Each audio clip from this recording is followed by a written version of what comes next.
ओम नमो भगवते वासुदेवाय।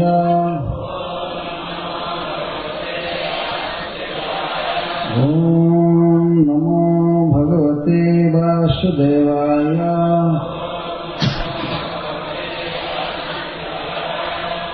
ओम नमो भगवते वासुदेवाय।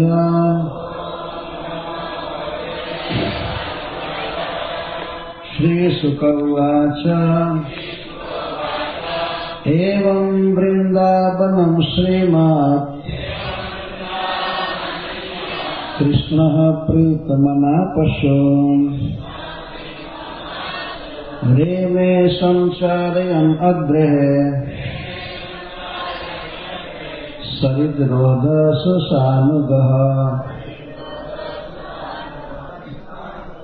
श्रीशुक उवाच।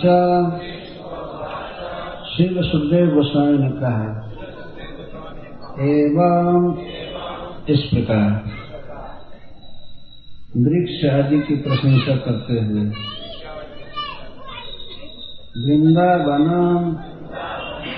वृंदावन में श्रीमद्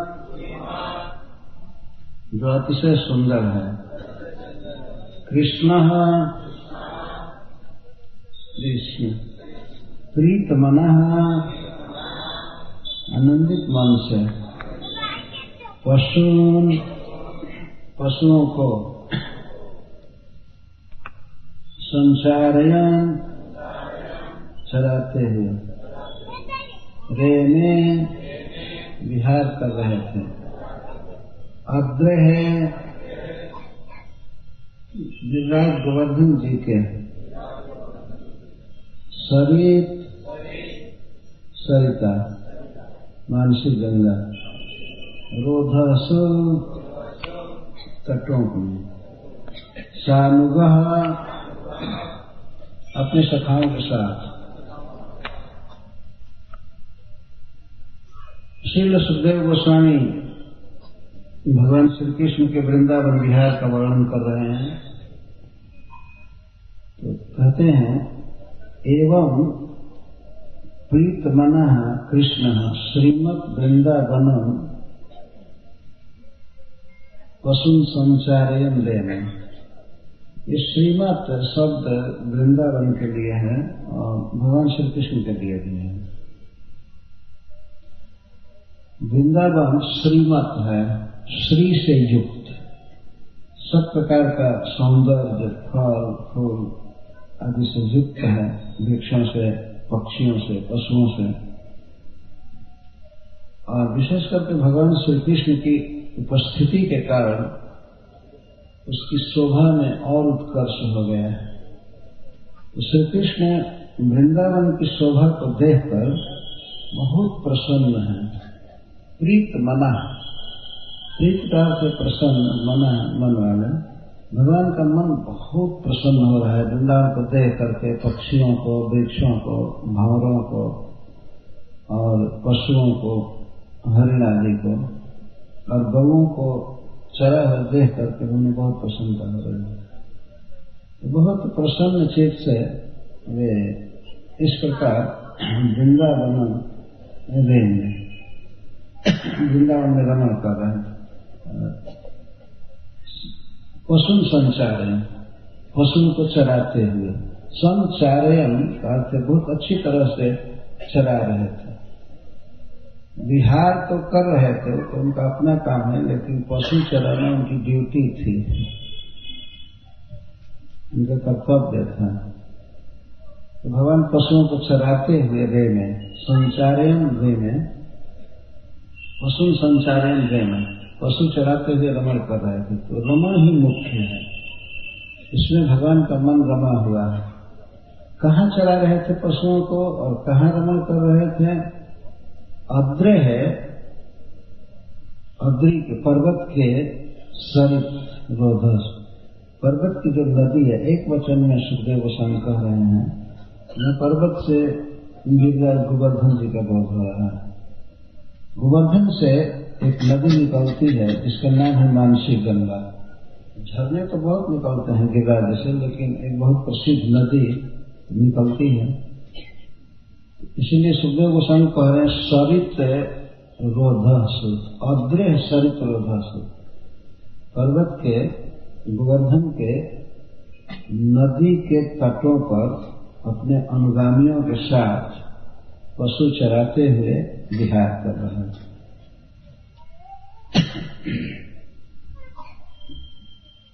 गिरिराज जी के साथ ही और भी पर्वत हैं ब्रज में, जिन पर भगवान ने गोचारण किया, विहार किया उनकी गुफाओं में। एक एक कण, एक एक पत्थर या एक एक रज ब्रज का परम महिमामय है। वास्तव में भगवत स्वरूप है गिरिराज जी। गिरिराज जी के दो स्वरूप हैं, एक तो विष्णु स्वरूप और दूसरा वैष्णव स्वरूप। इसलिए कभी कभी आप लोगों ने सुना होगा गिरिराज को ही गिरिराज धरण कभी कभी कहते हैं। भेद नहीं जानते। गिरिराज महाराज की पूजा विष्णु के रूप में की जाती है। इसका कारण यह है कि वास्तव में विष्णु स्वरूप में जब भगवान श्री कृष्ण पूजा करा रहे थे ब्रजवासियों से, उन्होंने सोचा कि यदि गिरिराज जी प्रकट हो करके पूजा नहीं लेते हैं तो ये ग्वाले सब हमारा बहुत विरोध करेंगे। जैसे इंद्र पूजा नहीं ले रहा था ऐसे ये भी नहीं ले रहा है। विशेषता क्या है? तब स्वयं भगवान ही, कृष्ण ही एक विशाल पर्वत के रूप में बैठे और उनका हाथ चल रहा था, मुंह चल रहा था, आंखें चल रही थी। और इधर से कहते हैं अभी गोपो देखो गिरिराज जी बिल्कुल प्रकट हो गए, प्रकट हो रहे हैं। इंद्र कभी आया है तुम्हारा भोजन करने के लिए? कभी नहीं आया। वो अभिमान में रहता है कि देवता है, मनुष्यों के हाथ का भोजन नहीं लेता है। लेकिन देखो गोवर्धन जी कितनी दयालु है, हम लोगों का दिया हुआ उपहार खाने के लिए तैयार है। 2 परसों और लोग बहुत बड़े बड़े बर्तनों में परस रहे थे और गिरिराज जी एक एक कौर में एक एक टन खाते जा रहे हैं। खूब खाते, मुखार बिंद अन्य और जति पुराना मुखार बिंद। गिरिराज जी तो ऐसे विशाल पर्वत के रूप में है, लेकिन जहाँ खा रहे थे तो मुख चल ही रहा था जहाँ मुंह सब था और एक एक कौर में कितना खाना लगे। कभी कभी लीला में ब्रज में दिखाते हैं लोग, रासलीला वाले, जब गिरिराज जी खाने लगे तो कुछ गोप कृष्ण से कहते हैं कैसा देवता पूजा जाए, ये सब खा जाएगा, हमको छोड़ेगा नहीं क्या? ऐसे देवता की पूजा हम लोगों से नहीं हो सकती है। बाप रे बाप, इतना तो बड़ा बड़ा कवर लगा रहा है, ये खा रहा है। हम लोग इतने दिन से परेशान हैं पूजा में और भूख लगी है तो कुछ भी नहीं छोड़ेगा। लेकिन भगवान श्री कृष्ण की कृपा से, गिरिराज की कृपा से जितना प्रसाद परसा गया वो सब खा गए कृष्ण और फिर भी सब बचा रहा। पूर्णस्य पूर्णमादाय पूर्णमेवावशिष्यते। और खूब प्रसाद बांटा ब्रजवासियों के बीच में। तो इस तरह से गिरिराज खा रहे थे तो वहां सिद्ध होता है कि ये विष्णु स्वरूप है। श्री गोपीजन कहते हैं हमताय मग्र रबला हरिदास वाचो जगराम कृष्ण चरण स्पर्श प्रमोद मानम तनो के सहगो गणेश तैर पानी यसु यवस कंगल कंगल मिल। अरे सखियों, ये जितने भी वैष्णव हैं, भगवान विष्णु के सेवक हैं, उनमें सबसे अग्रणी है गोवर्धन। कृष्ण और बलराम के चरणों का स्पर्श पाकर करके इनको पुलक होता है, आंसू आता है, झरनों के रूप में रोते रहते हैं और गौओं को सम्मानित करते हैं, गौओं को घास देते हैं और गोपों को, कृष्ण बलराम आदि को गुफा देते हैं और जड़ी बूटी देते हैं, सुयश कंदर कमल सुंदर पानी देते हैं, मिनरल वाटर देते हैं। गिरिराज जी देखो निकल रहा है सब। ये हरि के दासों में सबसे श्रेष्ठ वैष्णव राज है, वैष्णव शिरोमणि गिरिराज। इसके साथ साक्षात विष्णु है, भगवान कृष्ण के स्वरूप। ये गिरिराज जी की दो तरह से पूजा की जाती है। ऐसे गिरिराज जी की घाटियों में और विशेषकर मानसी गंगा के तटों पर विहार कर रहे हैं और गौवें चला रहे थे। पहले ऐसा वर्णन आता है कि मानसी गंगा जी गिरिराज गोवर्धन से निकलकर कुछ दूर तक बहती थी। कालक्रम से ऐसा समय आ गया है कि अब उनकी धारा बाहर नहीं जाती है, उन्हें कुंड जैसा है। पहले बहती थी कुछ दूर तक, तो उसके दोनों तटों पर श्री कृष्ण लीला करते थे और गाय चराते थे। शरीर गोधा सुशान का तो किस प्रकार से गमन कर रहे थे अवश्य लसुदेव वर्णन करते हैं। क्वचित गायत गायत सो बगांधाले स्वनुप्रत ही उपदीयमान चरितः सर्वसर्वी संकर्षणान्वित। कभी कभी श्री कृष्ण भंवरों के स्वर में स्वर मिला करके गा रहे थे। क्वचित गायती गायत्सु मदान भालिसु मदान अलिसु।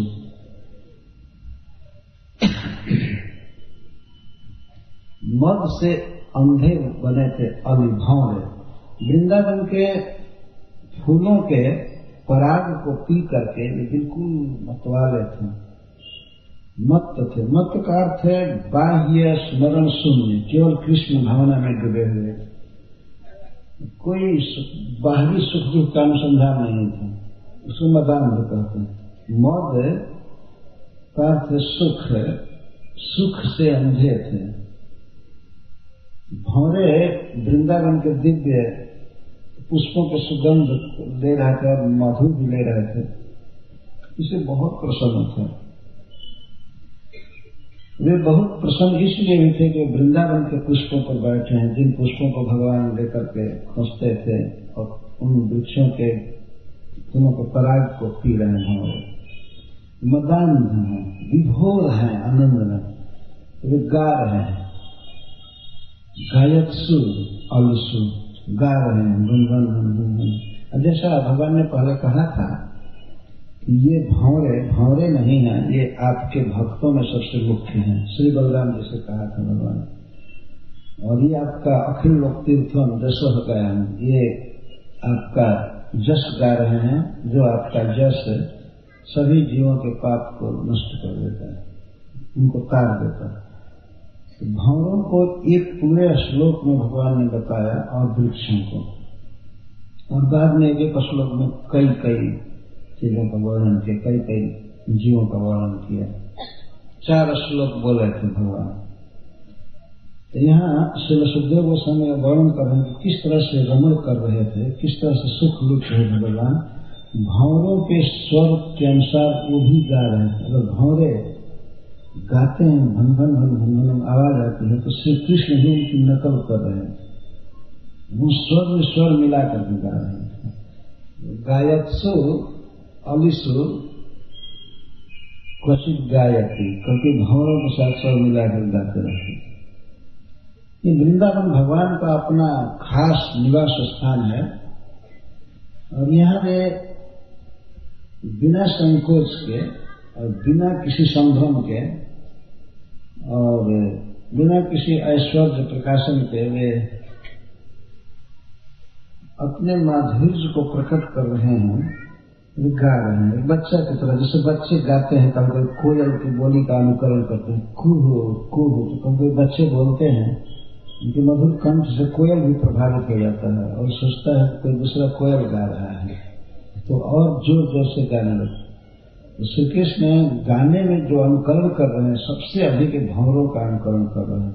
इसीलिए प्रथम निपात है, पहले उनका वर्णन सुखदेव जी कर रहे हैं। क्वचित गायती गायक बदान्धा विश्व अनुव्रत। और भगवान के जो अनुव्रत है, सखा है, वे लोग भी भंवरों के स्वर में स्वर मिलाकर के गाते हैं। अगर श्री कृष्ण चलते हैं तो किसी पुष्प पर, किसी वृक्ष पर, लता पर भंवरे बैठे हुए हैं बिल्कुल ऐसे सामने, तो सखाओं को कहते हैं देखो कितने गा रहे हैं, ऐसा कौन गा सकता है। तो सब लोग गाना चालू करते हैं सब लोग गाने लगते। अनुव्रत ही सह गायत्री क्वचित, अपने अनुगामियों के साथ, अपने सखाओं के साथ वे गाने लगते। उपगीयमान चरित स्वगृह संकर्षणान्वित, अथवा अनुव्रत ही उपगीयमान चरित, अपने सखाओं के साथ भगवान की कीर्ति गाई जा रही है।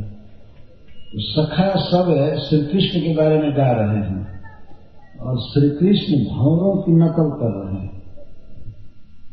श्री कृष्ण के सौंदर्य, माधुर्य, लीला आदि को तुरंत भक्त गा रहे हैं।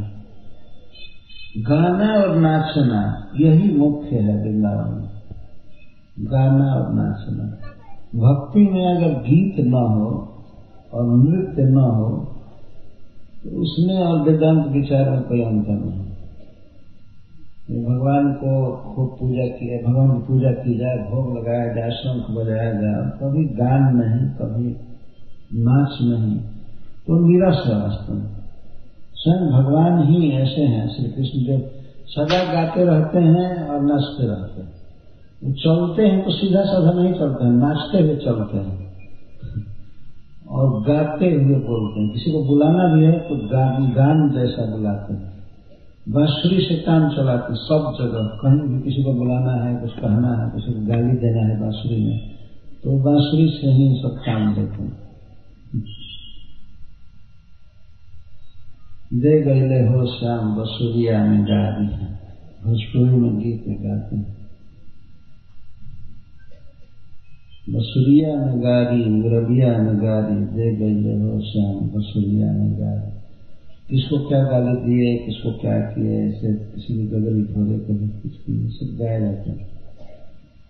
भगवान गान के कितने शौकीन हैं, कितना उनको गीत पसंद है कि हमेशा बाजा लिए रहते हैं। कहीं अगर बांसुरी इधर उधर क्षण भर के लिए हुई तो बेचैन हो जाती है। एक बार श्री राधा रानी ने भगवान श्री कृष्ण की बांसुरी को चुरा लिया। कुछ पता नहीं लगता था कि कौन लिया है कौन लिया है, लेकिन पहले भी उन्होंने कुछ ऐसा काम किया था तो उस अनुमान से श्री कृष्ण समझ गए कि उन्होंने लिया। लोग विनय करते हैं, राधे श्री वृषभान दुलारी प्यारी बंसी दीजिए मों। हे वृषभानु बाबा की पुत्री प्यारी राधे, हमारी बंसी दे दो। राधे श्री वृषभानु दुलारी प्यारी बंसी दीजिए मां। फिर वो कहते हैं कि बंसी के बिना में कैसे गाय चरा सकता है, बंसी के बिना में गाय नहीं चरा सकता, तो कोई कार्य नहीं कर सकता। बंसी मुझे प्राणों से प्रिय है, इसलिए हमें दे दो। राधा रानी कहती हैं, कैसी बंसी श्याम तिहारी, हमने नेकन नैन निहारी, तुम छलिया हम भोरी भारी, झूठो दोष लगावे लाला बन में खोई हो। राधा रानी कहती, कैसी बंसी, हमने तो कभी भी एक क्षण के लिए भी आपकी बंसी देखा ही नहीं है। कैसी बंसी श्याम तिहारी, हमने नेक नैन निहारी, और हम तुम छलिया हम भोरी भारी, तुम कपटी हो, हम लोग भोरी भारी हैं, इतने क्यों झूठे दोष लगा रहे हो? अरे वन में कहीं खो गई होगी, जाकर के वहां ढूंढो, हमने नहीं देखा है बंसी। अब श्री कृष्ण कहते हैं, तुमने बंसी लई हमारी, तुमने बंसी लिया है, तुमने बंसी लिया है। और आगे वो कहता हमको पूरा पद याद नहीं, कैसे समझूं भोरी भारी, तुम भोरी भारी हो, तुम भोली हो। तनक दही के कारण वादिन गारी देनी मां, थोड़ा सा दही में खा लिया था तो तुमने गाली दिया था ना, तुम भोरी भारी हो। हाँ, तुम सब चतुर सुधर ब्रज नारी। तुमने नई बंसी हमारी, कैसे समझूं घोरी भारी, तनक दही के कारण वादिन गारी दीनी मोह। थोड़ा सा दही ले लिया तो कितना कितना भद्दा गाली तुमने दी, और तुम भोली भाली बनती हो। तुम्हारे पास हमारी बंसी है, दो दो दो। इस तरह से भगवान कृष्ण और राधा रानी में संवाद हो रहा है बंसी के साथ। थोड़ी देर के लिए बंसी इधर उधर हो जाती थी तो कृष्ण बेचैन हो जाते थे। बंसी बंसी बंसी वादन ही भगवान श्री कृष्ण का सबसे मुख्य कार्य है। इसी के द्वारा कोई भी विहार करते हैं, इसी के द्वारा गाय चराते हैं, सखाओं को बुलाते हैं, गौओं को बुलाते हैं, गोपियों को बुलाते हैं रास के लिए। और बंसी के बिना वो फीका लगता है। हमने देखा है जो लोग श्री कृष्ण के छोटे से विग्रह को रखते हैं, लेकिन माखन हाथ में रहता है, फिर भी एक बंसी पकड़ा देते हैं, जो कि बंसी और माखन खाते हैं, बंसी बजा नहीं सकते, लेकिन उनको बंसी एक छोटा सा रख दिया जाता है। बाल गोपाल जी को बंसी रखते हैं, और माखन तो हाथ पर ही बंदा बना करके बेचने वाले बेचते हैं। भगवान का इतना संबंध है बांसुरी से, उसी को बजाते हुए रमण करते हैं। तो पहले भी वर्णन किया गया है। तो गाते हैं, भावों के साथ गाते हैं, गुनगुन गुनगुन गुनगुन, जो भी जिस राग में गाते हैं। और इनके कीर्ति का गान इनके अनुव्रत कर रहे हैं, इनके सखा गान। अनुव्रत ही उपगीयमान चरित श्रगवी, और बहुत सुंदर माला पहने हैं। श्री कृष्ण वृंदावन में क्षण क्षण में नई नई माला पहनते रहते हैं। वृंदा देवी की व्यवस्था है पूरे वन में, और जो माया की व्यवस्था सर्वत्र नई माला प्रस्तुत की जाती है, और श्री कृष्ण माला बहुत चाव से धारण करते हैं। इसलिए अगर वनमाली कहा जाए तो उसका मतलब है श्री कृष्ण। वन की माला, फूल की माला तो सभी पहनते हैं, भगवान विष्णु भी पहनते हैं, भगवान राम भी पहनते हैं, कितने लोग पहनते हैं, लेकिन वनमाली अगर कहा जाए तो श्री कृष्ण का ही बोध होगा। उनको श्रगणी कहते। श्रग का अर्थ है माला, और श्रगणी मतलब मालाधारी, माला पहनने वाला। 1 घंटे में सैकड़ों माला पहनते हैं, जहां तहां सब लोग पहनाते हैं। गोपियां बना करके माला लाती हैं, वन में पहनाती रहती हैं। और लोग माया वृंदा देवी की व्यवस्था से क्षण क्षण में माला पहनते रहते हैं, और उन मालाओं को भक्त लोग एक प्रसाद के रूप में ग्रहण करते हैं। कहीं कहीं किसी भगवान को माला बहुत दुर्लभ होती है। भगवान कृष्ण को भी विदेश में माला बहुत कठिनाई से मिलती है। लोग माला नहीं बनाते हैं, इसे गुच्छा सजा करके बेचते हैं दुकानों पर। लेकिन वृंदावन में, भारत में कहीं भी भगवान श्री कृष्ण के लिए प्रचुर मालाएं बिकती हैं, सबसे ज्यादा वृंदावन में आज बहुत से लोग खरीद करके लाते हैं, भगवान को पहनाते रहते हैं। दिन में तो हजारों माला कृष्ण पहनते हैं, एक एक मंदिर में। ढाके भी है जी बहुत पहनते हैं, कृष्ण बलराम राधा श्याम सुंदर जी भी बहुत पहनते हैं। श्रगवी माला वाला, यहाँ सुखदेव गोस्वामी कह रहे हैं। श्रगवी इसलिए कह रहे हैं कि नई माला पहनाई जा रही है, बहुत सुंदर, इसलिए स्पेशल कहते हैं माला वाला, माला वाला कृष्ण। और संकर्षण अन्विता, श्री बलराम जी को भी सब माला पहनाए जा रहे हैं। संकर्षण के साथ, संकर्षण से युक्त श्री कृष्ण कभी कभी भंवरों की बोली का अनुकरण करते हैं। और क्वचित कलहंसा नाम अनुकूजति कूजित, क्वचित कभी कभी श्री कृष्ण कलहंस कूजते हैं, जैसे बोलते हैं, तो उनकी बोली का अनुकरण कर रहे हैं। क्वचित कलहंसा नाम अनुकूजति, अनुकूजन करते हैं, उनके कूजितम का, उनकी बोली का अनुकरण करते हैं। और अभिनृत्य के नृत्यंतम वर्णन हास्यम क्वचित। कभी कभी अपने सामने नाचते हुए मयूर के साथ नाचने लगते हैं।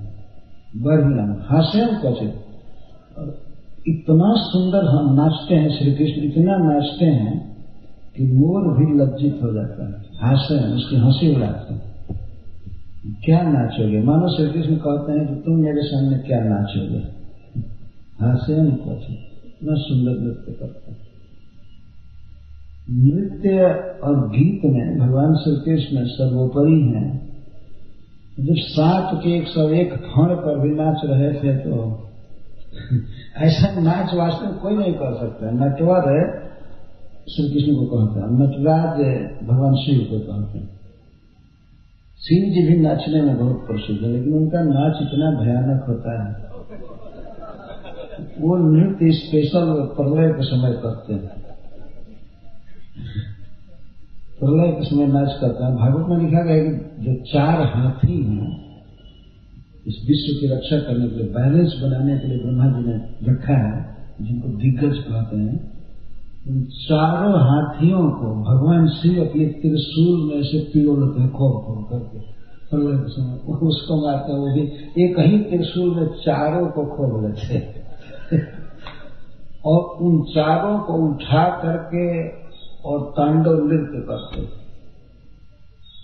बहुत भयावह नृत्य होता है, बहुत प्रवीण है, इसीलिए इनको नटराज कहते हैं। और ऐसे भगवान के कीर्तन में भी नाचते हैं, पर प्रलय काल में असली नृत्य उनका होता है। और श्री कृष्ण तो सब समय नाचते रहते हैं। गाय चराने में जाते समय नाचते हैं, गौएं उधर चरती हैं तो बच्चों के साथ, सखाओं के साथ नाचते रहते हैं, फिर मयूर के साथ नाचते हैं, हमेशा नाचते रहते हैं। और गोपियों के साथ रास बिहार में भी नाचते हैं, वो तो अलग ही नृत्य है। समस्त कलाओं के साथ, राग ताल स्वर के साथ भगवान नाचते रहते हैं। यहाँ सुखदेव जी कह रहे हैं कि कभी कभी बरहीनम हास्यम, बरहीन मतलब मयूर के साथ नाचते हैं तो हास्यम, कभी कभी तो ऐसा सुंदर नाचते हैं कि मयूर लज्जित हो जाता है। और मानो टीका में बात कही कि भगवान श्री कृष्ण कहते हैं आओ नाचो, और मैं नाचता हूं, तो वो क्या नाचेगा बेचारा। भगवान हमेशा उसको मात कर देते हैं, उसकी हंसी उड़ा देते हैं। और मेघ गंभीरया वाचा नाम भीर दुर्गान पशुन क्वचित आह्वयति प्रीत्या गोपाल मनोज्ञया। और कभी कभी श्री कृष्ण दूर गए हुए दुर्गान पशुन, दूर गए हुए पशुओं को बुलाते हैं, उनका नाम रख करके। भगवान के प्रत्येक गाय का नाम है, सब कुछ का नाम होता है। जैसे भगवान विष्णु के धनुष का भी नाम है, गदा का नाम है, शंख का नाम है,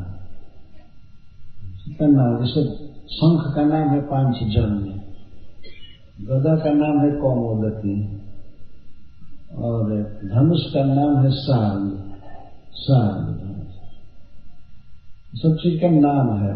रथ में जुटे हुए अर्जुन के घोड़ों के सबके नाम, भगवान के घोड़ों के नाम, द्वारका में सबका नाम होता है। बहुत सुंदर सुंदर नाम होता है, एक भी अंग्रेजी नाम नहीं होता, सब संस्कृत में नाम होता है। भगवान के भी हजारों नाम हैं। मेरे गांव में कहते हैं कि हरि के 1000 नाम, कृष्ण के करोड़ नाम। तो हरि तो उन्हीं को कहते हैं, लेकिन जब तुकबंदी में कहते हरि के 1000 नाम, कृष्ण के करोड़ नाम, बहुत नाम है। जितने भक्त हैं भगवान के व्रत में या ऐसे चाहता, वो सब अपने लिए स्पेशल नाम रखते हैं। बंगला में पद है कि किसने क्या नाम रखा, किसने क्या नाम रखा, किसने क्या नाम रखा। राधा रानी ने नीलमणि नाम रखा, यशोदा ने कन्हैया, जो भी लाला, और कोई नाम रखे माखन चोर, सीधे वो कहने और श्री कृष्ण खुश होते थे, कभी कभी नाटक करते थे कि हमको चोर बना रहा है, लेकिन प्राय प्रसन्न होते थे। कंदहुते मीठो नाम मेरा प्यारो माखन चोर, भगवान गाते हैं मेरा माखन चोर नाम मुझे बहुत प्रिय है। और कोई जगन्नाथ कहे, जगत पालक कहे, विष्णु कहे, ठीक है, लेकिन हमको पसंद है माखन चोर नाम भगवान का। बहुत प्यार से चोर कहा जाता है, चाहे माखन चोर कहा जाए, चाहे मनमोहन कहा जाए, मन के चोर। भगवान को ये सब बहुत प्रिय है नाम, उनके बहुत से नाम है। तो गौओं का नाम भी क्वचित हो जाती, नामों से पुकारते नाम। गाय का नाम बोलते हैं बांसुरी में, दौड़ करके आ जाती है। कभी बांसुरी में बुलाते हैं, कभी डायरेक्ट बुलाते हैं। लेकिन भगवान का जो कंठ स्वर है वो मेघ के समान होता है, एक जगह से बोलेंगे तो कई किलोमीटर में सुनाई पड़ता है। जैसे बादल आकाश में बोलता है तो बहुत दूर तक सुनाई पड़ता है, इस तरह भगवान की आवाज कंठ स्वर। कभी गौओं को बुलाते हैं नाम रखकर, हे धौली, हे श्यामली, हे गंगे, हे जमुने इत्यादि नाम भगवान की गौओं का, उनको बुलाते हैं। भगवान के इस आह्वान को शब्द को सुन करके ये तुरंत दौड़ करके आ जाती है, बहुत प्रिय लगता है। और शायद इसी से गौएं कभी कभी जानबूझ करके दूर चली जाती हैं कि श्याम सुंदर हमको बुलाएंगे नाम देकर, इसलिए भी वो लोग दूर चले जाते हैं। एक प्रश्न उठाया गया है कि तो दूर क्यों जाती हैं भगवान को छोड़ करके? तृण के लोभ से नहीं है, तृण के लोभ से नहीं जाती हैं। वैसे दूर जाती हैं, जब वो अच्छा से चलती हैं तो कृष्ण को बहुत सुख होता है, तो कृष्ण को सुख देने के लिए चलती हैं। लेकिन कृष्ण उनका नाम पुकारे इसके लिए वो दूर चले जाती हैं, और श्री कृष्ण ले लेकर के नाम पुकारते हैं। गो गोपाल मनो गया, वो गौओं के लिए और गोपों के लिए भगवान के मुख की आवाज, उनके कंठ सब बहुत सुंदर लगता है। ये चाहते हैं कि हमारा नाम बुला, हमारा नाम बुला, हमारा नाम बुला, वो बोले, बहुत प्रिय। श्री कृष्ण इस तरह नाम ले लेकर के पुकारते हैं। दूरगाम को, जो दूर गए हैं उनको हमने कुंभ मेला में देखा है, इलाहाबाद में कुछ लड़के अपना नाम बुलवाते थे जाकर, तो जो मंच होता है जहाँ से अनाउंस करते हैं, तो अपने मित्र का नाम रख करके कहते हैं, स्वयं कहते हैं, मैं तुम्हारा मित्र बोल रहा हूँ, तुम कहीं भी हो यहाँ आ जाओ। तो अपना नाम आवे माइक में, इसके लिए अपना नाम बताते थे। ये लड़का भूल गया है, आप इसका अनाउंस कर दीजिए। स्वयं वही लड़का कह रहा है अनाउंस करने वाले से कि इस नाम के लड़के को बुलाइए।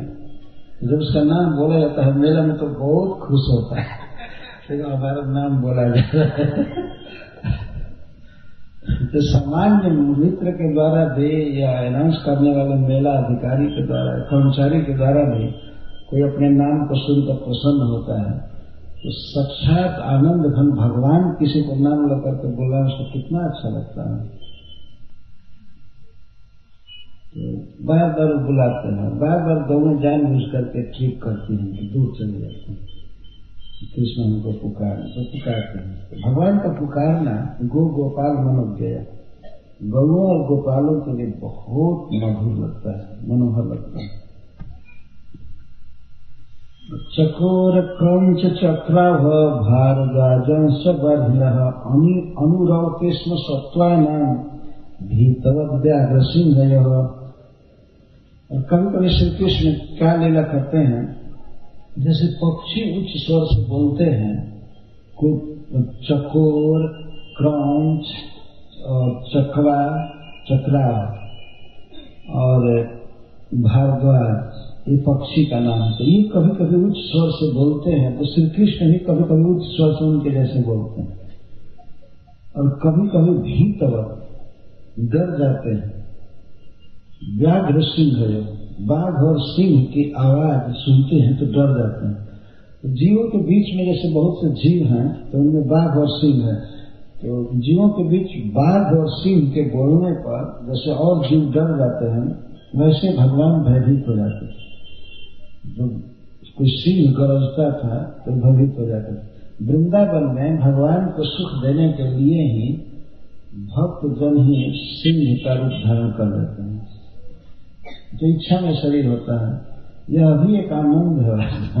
भय देना भगवान को, सिंह बनकर घर जाए तो तुरंत भगवान छिपना चाहते हैं, कहीं ऊपर चढ़ना या भक्तों के साथ सखाओं के साथ हो जाना, तैयार हो जाना, कहीं निकट में सिंह है बाघ है ये खा जाएगा तो भागते, या वृक्ष पर चढ़ने की लीला करते हैं बाघ पर।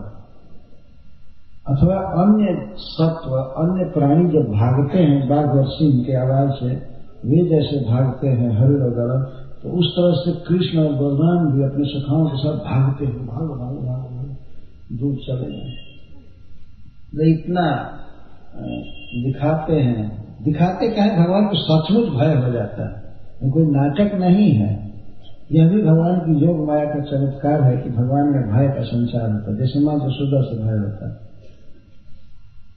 साक्षात काल को भी भय देने वाले भगवान डर जाते हैं सिंह की आवाज से, बाघ की आवाज, और सखाओं के साथ भागते हैं। बलराम जी भी भागते हैं, भागो भागो भागो। कभी कभी तो ऐसा जल्दी गायों को इकट्ठा करके भागो, आज खतरा है वन में। ये लीला करते हैं। भगवान की ये भय की लीला भी बहुत सुंदर है। और कभी कभी पक्षियों की बोली को उच्च स्वर से बोलते हैं, अनुकरण करते हैं। अनुरौतिस्म सत्वानाम भीतवत व्याघ्र सिंह, बाघ और सिंह से भयभीत जीवों की तरह भागते हैं। कई और अर्थ हैं। अथवा जीवों के बीच जैसे बाघ सिंह है तो उनकी आवाज से भयभीत हो जाते हैं।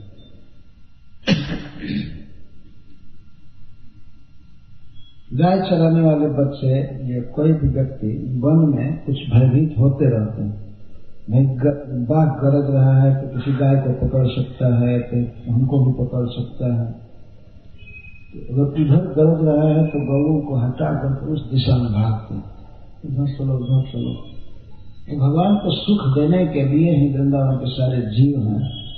तो इस तरह से भगवान को भय उत्पन्न करके उनको सुख देते हैं, ये लीला करते हैं। कभी कभी कुछ सब समय नहीं, लेकिन भगवान कभी कभी ये भय की लीला करते हैं, भयभीत हो जाते हैं। अब श्री बलराम जी के सेवा का वर्णन करें। श्री बलराम जी किस तरह कृष्ण सेवा करते हैं। क्वचित क्रीड़ा परिश्रांतम गोपोत्संगोपबर्हणम स्वयं विश्रमयत्यार्जन पाद संवाहनादि। कभी कभी क्रीड़ा करते करते कृष्ण के साथ ही दंगल करते हुए या और बच्चों के साथ खेल खेलते हुए श्री बलराम जी थक जाते हैं। जो पूरे पृथ्वी को अपने मस्तक पर धारण करते हैं, जिनका शरीर पूर्ण छिदघन है, छिदना है, वे प्रभु थक जाते हैं बलराम से। तो किसी सखा से भी और उसके साथ कुश्ती हो रही है, और मान लीजिए वो बच्चा ऐसे फूट सो गया, फूट का मतलब पेट के बल से, और कहता हमको जरा चित्त कर दो तो ये शक्ति है। तो श्री बलराम जी उसको उतार करने के लिए हार जाते हैं, उसको हटाते हटाते नहीं होता। अब बलराम जी को पसीना आ रहा, पसीना आ गया, थक गए, या कृष्ण के साथ लड़ने में जैसे तैसे लड़ने मतलब दंगल करने कुश्ती में थक जाते हैं। तो थक करके वे कभी कभी लेटते, बहुत थक गया, और वास्तव में थक जाते हैं भगवान। यह कोई नाटक नहीं है, ये समझना चाहिए। भगवान की लीला सत्य है, ये थकते हैं, परंतु उनका थकना प्राकृतिक जगत में थके हुए लोगों की थकावट जैसा नहीं है। तो थक जाते हैं, थक कर देखते हैं लोग, भक्त देखते हैं कि अगर सोना चाहते हैं, लेटना चाहते हैं, तो कोई उनके सिर को ले लेता है अपने गोद में, वहां तकिया तो है नहीं और पलंग सलंग कुछ है नहीं, तो वृंदावन के पत्ता आदि तोड़ करके घास और तुरंत बिछावन लगा देते हैं।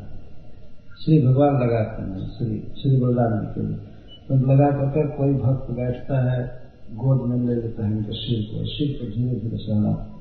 और श्री कृष्ण पाद संवाहनम, स्वयं विश्रमित अर्जन अग्रजम, अपने अग्रज को विश्रमयति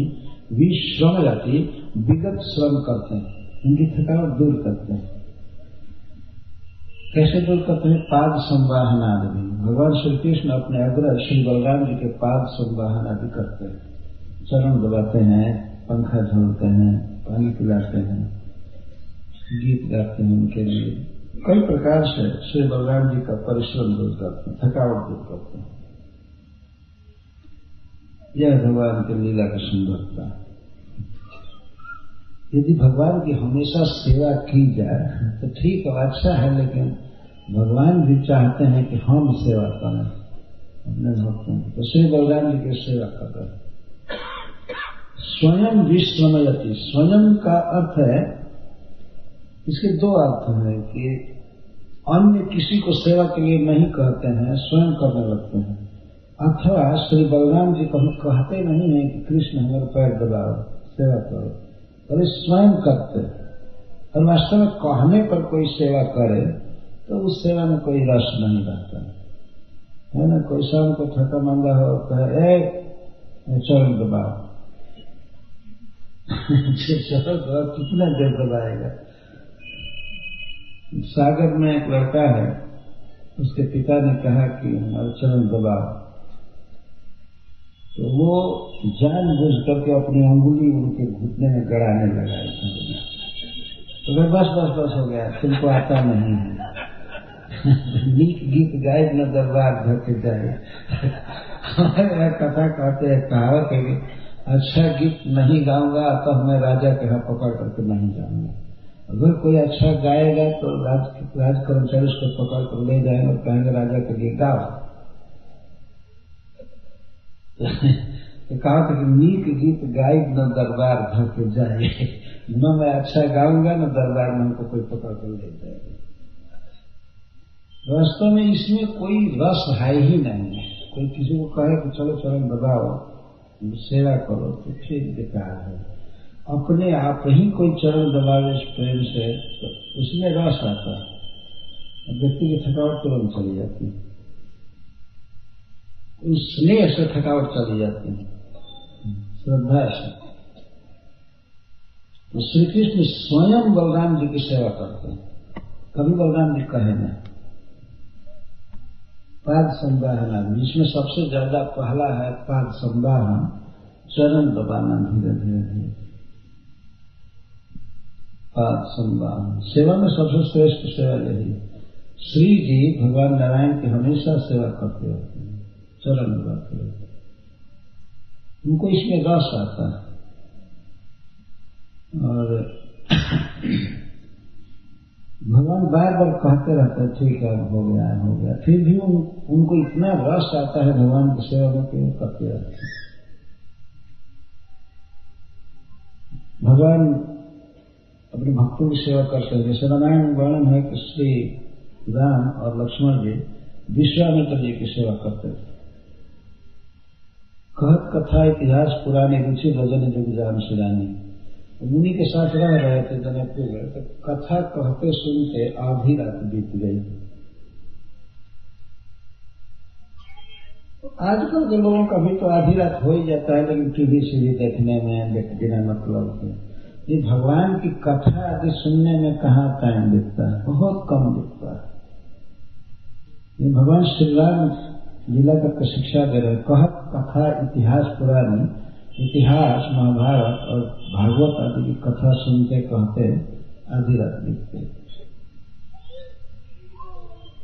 तब मुनिवर जाय शयन तब किन्हीं, मुनि ने जाकर के शयन किया आधी रात के बाद, मतलब 12 बजे लगभग गुरु जी सोए, तो लगे चरण चापन दो भाई। 12 बजे जब सोने चले तब दोनों भाई चरण दबाने लगे। बार बार मुनि आज्ञा दी, रघुवर जाय शयन करते, तो मुनि बार बार आज्ञा दिए भगवान राम को, लक्ष्मण जाओ जाओ सो जाओ सो जाओ सो जाओ। तो लगभग 1 बजे भगवान राम सोए, और जब भगवान राम सोए तो लक्ष्मण जी उनका चरण दबाने लगे। पुनि पुनि प्रभु कह सो हम पाता, भगवान राम कहते हैं लक्ष्मण सो जाओ, बहुत देर हो गई। तो वे लगभग 2-2:30 बजे चरणों को पकड़ करके ही पौड़ है, सोए नहीं। लक्ष्मण जी सोए नहीं, तो पौड़ है, बैठे ही रह गए। किसी तकिया तो था नहीं जैसे तैसे बैठे रह गए। और जगह सबसे पहले कौन उठे? लखन जी से विगत सुनी अरुण शिखा धुनिका, रामचरितमानस के सब पद में लक्ष्मण जी मुर्गे की बोली सुनकर तुरंत जग गए, उठे। जगे नहीं, जगे तो पहले से थे, उठ गए। तो 4 बज गया। पहले अलार्म घड़ी आदि नहीं थी, मुर्गे की बोली से लोग जग जाते। द्वारका में भी इसका वर्णन, भगवान श्री कृष्ण मुर्गा की आवाज सुनकर जग गए। लक्ष्मण जी उठ गए और गुरुते पहले जगतपति जागे राम से जान, और विश्वामित्र जी से पहले जग गए भगवान राम। जो सबसे बाद में सोया था वो सबसे पहले जगा। लक्ष्मण जी सबसे पहले जगे, उसके बाद भगवान राम जगे। और गुरु जी कमजोर शरीर बूढ़े थे, इसलिए वो बहुत बाद में जगे। उनका तो मंगलारती वगैरह फेल ही हो गया था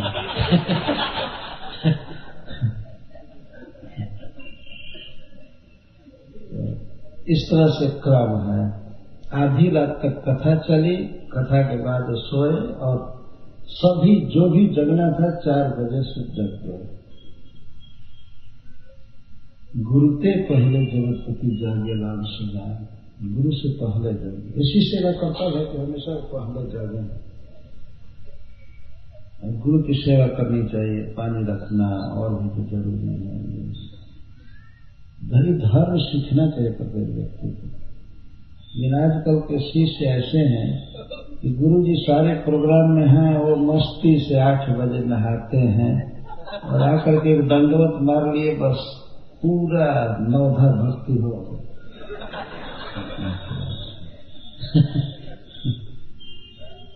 ज्यादातर आजकल के शिष्य ऐसे ही हैं। पूछिए आप आज मंगलारती में नहीं उठे थे, कुछ न कुछ बहाना, पेट दर्द या सिर दर्द या चक्कर आ रहा था, आज रात में नींद नहीं आई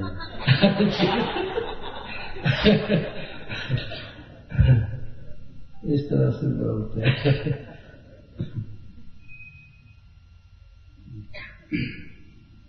यहाँ श्री बलराम जी का चरण दबा रहे हैं भगवान श्री कृष्ण। इस पर सब बातें याद आई थी। तो चरण दबा रहे हैं, पंखा झल रहा है, पानी पिला रहे हैं, कई तरह से सिर सहला रहे हैं। यह है आदर्श चरित्र भगवान श्री कृष्ण का। इन सबको भी कहना चाहिए। लोग बस गोपियों के साथ उनकी जो लीला है वही कहते रहते हैं। ये सब भागवत में आ रहा है। गायतः नृत्यतः गायतो क्वापि बलगतो युद्धतो मिथः हस्तो गृहीत्वा गोपालन हसंतो प्रशासन। कभी कभी दोनों भाई खड़े होते हैं एक साथ, कभी कभी दोनों भाई गाते हैं, दोनों गाते हैं स्वर में स्वर मिला करके। कभी होड़ भी लगती है कृष्ण भगवान में, कौन अच्छा गाएगा कौन अच्छा गाएगा। तो भगवान श्री कृष्ण कहकर जान बुझ करके हार जाते थे कि बहुत अच्छा गा रहा है। तो श्री बलराम जी में और उनमें होड़ होती है गाने में, आलाप करने में, किसका आलाप अच्छा जा रहा है और दीर्घ काल तक। तो गायक और नृत्य करने में भी कंपटीशन होता है। और कभी कभी बलगत का अर्थ है बहुत पैतरा बदलना,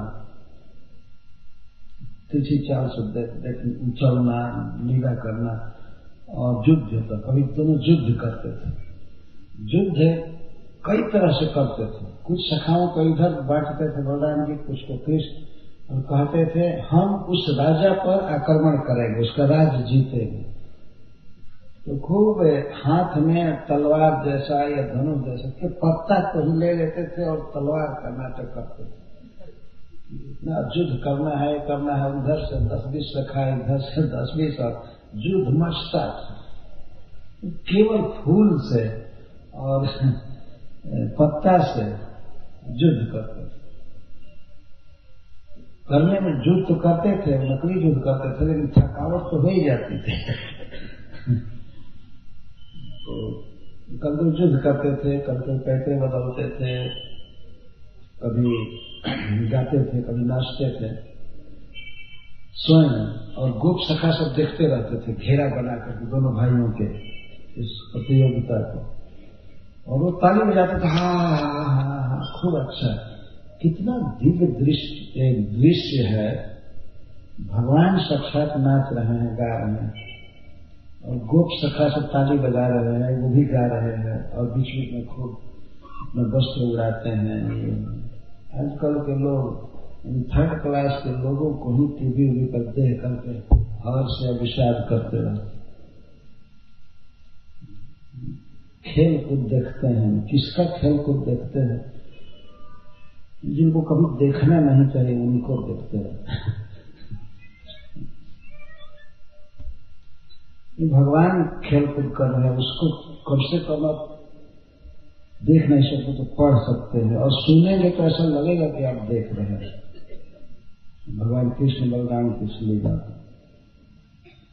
सुखदेव गोस्वामी महाराज परीक्षित के सामने ऐसा प्रस्तुत कर रहे हैं, उनके मन को पूर्णतः कृष्ण में अभिनिविष्ट करने के लिए उद्देश्य है। तो भगवान की लीलाओं का इस तरह से वर्णन कर रहे हैं।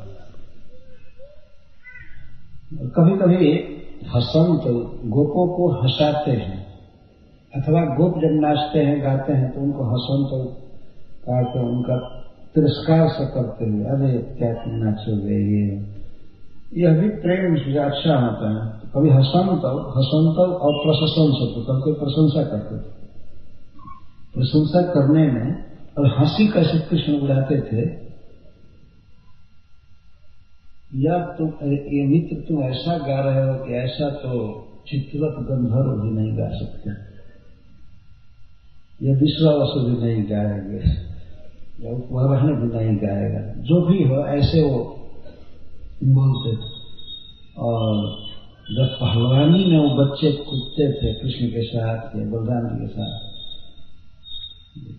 तो श्री कृष्ण उनकी प्रशंसा करते हुए कहते थे, इतना शारीरिक बल आज तक सृष्टि में किसी को नहीं हुआ, बाप रे बाप, तुम्हारा तो हाथ भी सीधा नहीं हो रहा है, मैं हार जा रहा। इस तरह से करते तो बच्चे खूब ऐसे करके दिखाते थे। और वास्तव में श्री कृष्ण को जो हरा दे, क्यों नहीं पहलवानों में सबसे श्रेष्ठ है। श्री कृष्ण हार जाते थे, बलराम भी हार जाते थे, उनकी बहुत प्रशंसा करते थे, नाचने में, गाने में, युद्ध में, सब तरह से प्रशंसा करते थे। और कभी कभी हंसी उड़ाते थे, खूब व्यंग करते थे, तो बच्चे बिल्कुल रोने जैसे हो। दोनों भाई कभी कभी बहुत व्यंग बोलते थे। किसी पतले शरीर वाले सखा को कभी कभी कृष्ण कहते थे, मेरा शरीर ऐसा है कि दिग्गज से भी मोटा है, धन्य है, बहुत खाए हो प्रसाद। तो वो सखा गाली देने लगता था, तो तुम्हारे घर का खाता हूँ क्या, भगवान ने हमारा देह ही ऐसा बनाया है तो हम क्या करें। और वास्तव में कुछ लोग ऐसे होते हैं कि उनको आप पानी भी पिलाइए तो घी का काम करेगा, और किसी किसी को घी के अंदर ही डाल दीजिए, रोज घी पिए, फिर भी वो लकीर चंद ही रहेगा, वो मोटा हो नहीं सकता। और जिसको मोटा होना है केवल पानी पीने को दीजिए, घी का काम करता है कि नहीं है संसार में। तो श्री कृष्ण इस तरह से व्यंग करते थे, तुम ऐसे हो, कभी प्रशंसा करते थे। अब श्री कृष्ण के शयन का वर्णन करना, आराम का। क्वचित पल्लव तल्पेषु निरूढ़ श्रमकर्षितः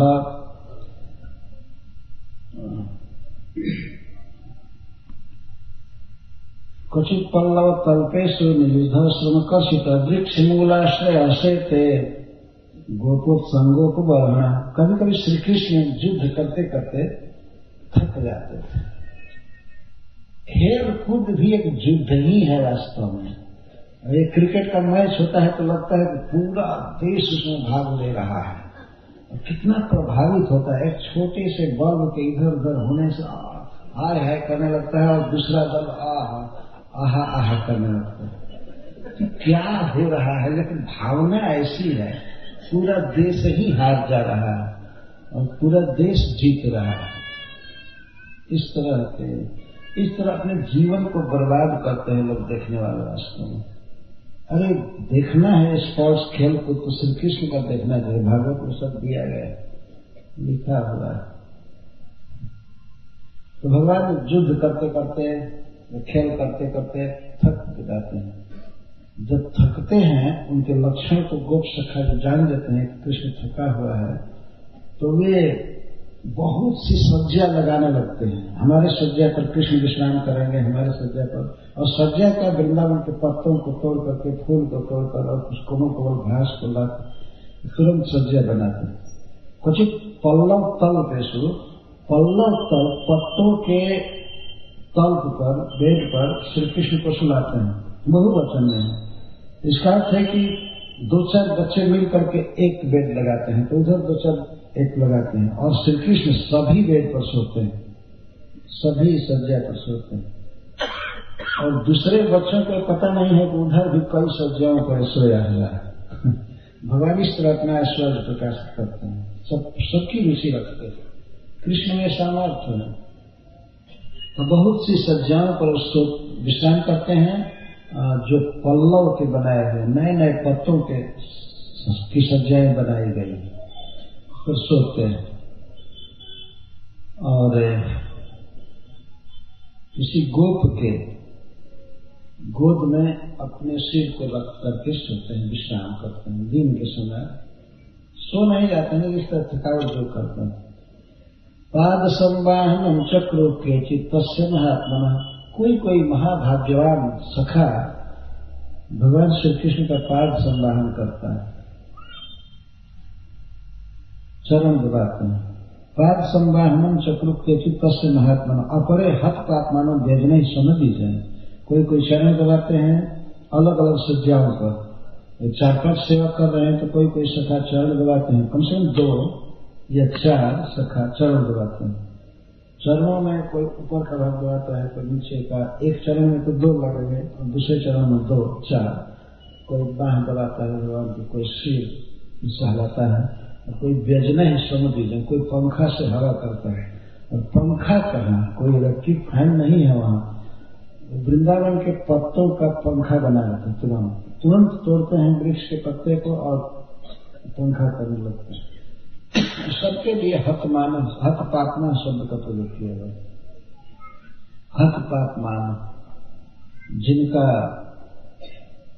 सब कुछ पाप नष्ट हो गया है, अथवा महाभाग्यवान महापुण्यात्मा इस तरह से सेवा करता है। अथवा हत पात्मा का एक अर्थ है तो सनातन गोस्वामी जी अर्थ करते हैं कृष्ण को जो थका देते हैं ये खेल कूद में और युद्ध में हरा देते हैं तो इसी को पाप कह रहे हैं सुखदेव गोस्वामी। तो हत पाप माना अब जो सेवा करते हैं तो उनका अपराध दूर हो जाता है। वो कोई अपराध नहीं है लेकिन फिर भी परम पुरुष भगवान हाफे गिर जाए और सो थक करके तो ऐसा लगता है कि वो बच्चे अनुभव करते थे कि हमने अपराध किया, हमने कृष्ण को थका दिया। उस चरण दबा रहे हैं, पंखा झल रहे हैं, सिर सहला रहे हैं, हाथ को संवाहन कर रहे हैं तो उनको ऐसा महसूस हो गया है अब हमारा अपराध दूर हो गया है, हमने कृष्ण को सुख दिया, कृष्ण की सेवा की। यदि युद्ध में परास्त करना यह भी कृष्ण की सेवा ही है और कुछ नहीं है। लेकिन बच्चे ऐसा अनुभव करते हैं कि अब हमारा पाप दूर हो गया। ये सुखदेव गोस्वामी कैसे कह सकते हैं कि उनका सारा पाप दूर हो गया? अरे ये तो बहुत पहले की बात है, कोई पाप है ही नहीं, दूर क्या होगा, क्या हक होगा। यहाँ पाप का अर्थ है श्री कृष्ण को थका देना, और हक पापमान का अर्थ है कृष्ण को सुख देना। सुख दोनों तरह से दे रहे हैं। केवल गोप सखाओं के मनोभाव का वर्णन किया जा रहा है कि हमने अपराध किया, ये किया, कि वास्तव में उन्होंने अपराध नहीं, वो तो कृष्ण को सुख दे रहे हैं, यही उनका जीवन है। यह पापमान सब जगह लगेगा। अन्ये तदनुरूपाणि मनोज्ञानी महात्मनः गायन्ति स्म महाराज स्नेह क्लीन्न धियः शनैः। और अन्य महाभाग्यवान सखा श्री कृष्ण को सुलाने के लिए, विश्राम के लिए उस लीला के अनुरूप मधुर मधुर स्वर से शनै शनै धीरे धीरे गाने लगते हैं। आराम में गीत गाना भी बहुत महत्वपूर्ण चीज है। बहुत ज्यादा ऊंचा नहीं गाना चाहिए, तो समय ही मंद स्वर से और उनके लीला के अनुरूप गाते हैं। जब सुलाना होता है भगवान को तो गीत गाया जाता है। नैन नींद भरी आई बिहारी जी के, नैन नींद भरी आई। वो बच्चे गाते हैं सखा कि इसकी आंख कैसी है, इसका मुंह कैसा है, थक गया है, सो रहा है। तदनुरूपाण उस लीला के अनुरूप गान कर रहे हैं। और गान कैसे कर रहे हैं? स्नेह क्लीन्न धिया, कृष्ण के प्रति अतिशय स्नेह से इनकी जो बुद्धि है, मन है, क्लीन है, द्रवित हो रहा है। अर्थात इनको थोड़ी थोड़ी रुलाई जैसी आ रही आनंद में, अपने प्रियतम श्री कृष्ण के थकावट को दूर करने के लिए गा रहे हैं उस लीला के अनुरूप। और ध्यान रखना चाहिए, कई सज्जाओं पर कृष्ण लेटे हैं। अब श्री सुखदेव उस समय गाते हुए कहते हैं, एवं निगूढ़ात्म गति स्वमाया गोपात्मजत्वं चरितैर्विडम्बयन् रेमे रमालालित पाद पल्लवो ग्राम्यै समं ग्राम्यवदेश चेष्टितः। श्री सुखदेव गोस्वामी लीलाओं का वर्णन करके कहते हैं, एवं इस प्रकार श्री कृष्ण निगूढ़ आत्मगति है। आत्मगति अपने ऐश्वर्य को, अपने ईश्वरताई को छिपा लिए हैं। गोपात्म जत्वम चरित्र विडम्बयन्, अपने चरित्र से, अपनी बाल लीलाओं से ये गोपात्म जत्वम विडम्बयन्, गोप बालक की लीला को प्रस्तुत कर रहे हैं, विचार चंद लगा रहे हैं।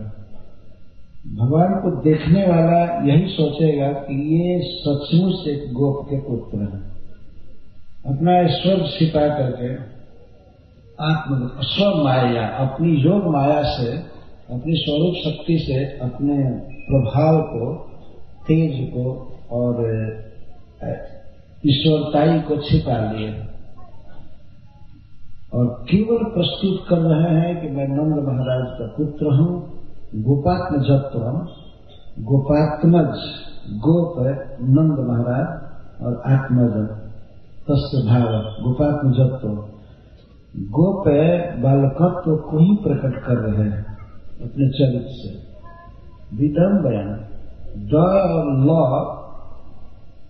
एक माना जाता है। विलंबयन, विलंबयन का अर्थ है श्री कृष्ण ये सिद्ध करना चाहते हैं कि मैं वास्तव में गोपात्मज हूं। भगवान के वास्तव में यही स्वरूप है। वे गोप पुत्र हैं, नंद बाबा के पुत्र हैं और गाय चराना उनका नित्य का काम है। यही वास्तविक स्वरूप है भगवान का। जो परम पुरुष स्वयं भगवान है वो वास्तव में गोप है। विलंबयन, विलंबयन का अर्थ स्थिर करना, यह उनकी नित्य लीला है। या भक्तों के हृदय में बसाने के लिए विविध चरित्र से ये अपने गोपात्म जत्व को स्थिर कर रहे, प्रकट कर रहे हैं। और रेमे रमा लालित पाद पल्लव, जिनके चरण कमल का संवाहन से राधा रानी करती हैं, या श्री लक्ष्मी जी जिनके चरण को हमेशा दबाती रहती हैं, लालन करती हैं, चंदन लगाती हैं, कई तेल लगाती हैं और पाद संवाहन करती रहती है, पूजा करती है। उन्हीं चरणों से भगवान वृंदावन में घूम रहे हैं। रीमे रमा लालित पाद, जिनके चरणों की सेवा श्री जी करती हैं, रमा करती हैं, ऐसे प्रभु रेम इस प्रकार से लीला करते थे। युद्ध की लीला, नाचने की लीला, गाने की लीला, थकावट की लीला, भय की लीला, इस प्रकार वृंदावन में विहार कर रहे थे। रेमे का अर्थ भगवान आनंद लूट रहे थे, सुख लूट रहे थे।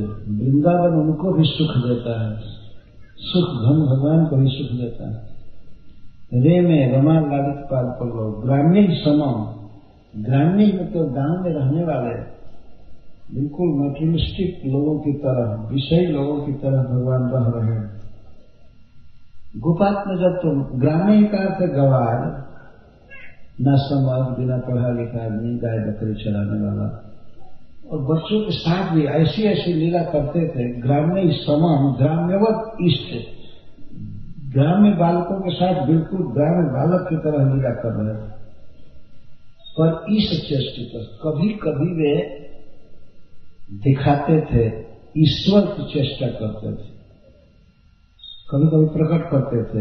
उस समय बच्चों को संदेह होता था, उनको लगता है कि साक्षात भगवान है, ये शंकर जी का अवतार है या भगवान विष्णु का अवतार है। वो लोग इतना तक कभी कभी ले जाते थे, भगवान को ज्यादा से ज्यादा चढ़ाते थे तो कहते थे लगता है कि ये देवता है। कृष्ण बलराम ये शंकर जी और भगवान विष्णु है, ये विष्णु या शंकर, ऐसे कृष्ण के लिए विष्णु कहते थे और श्री बलराम जी को शंकर जी कहते थे। ये दोनों आए हैं। हमें तो ऐसा लगता है कि ये दोनों लड़के विष्णु और शिव जी हैं।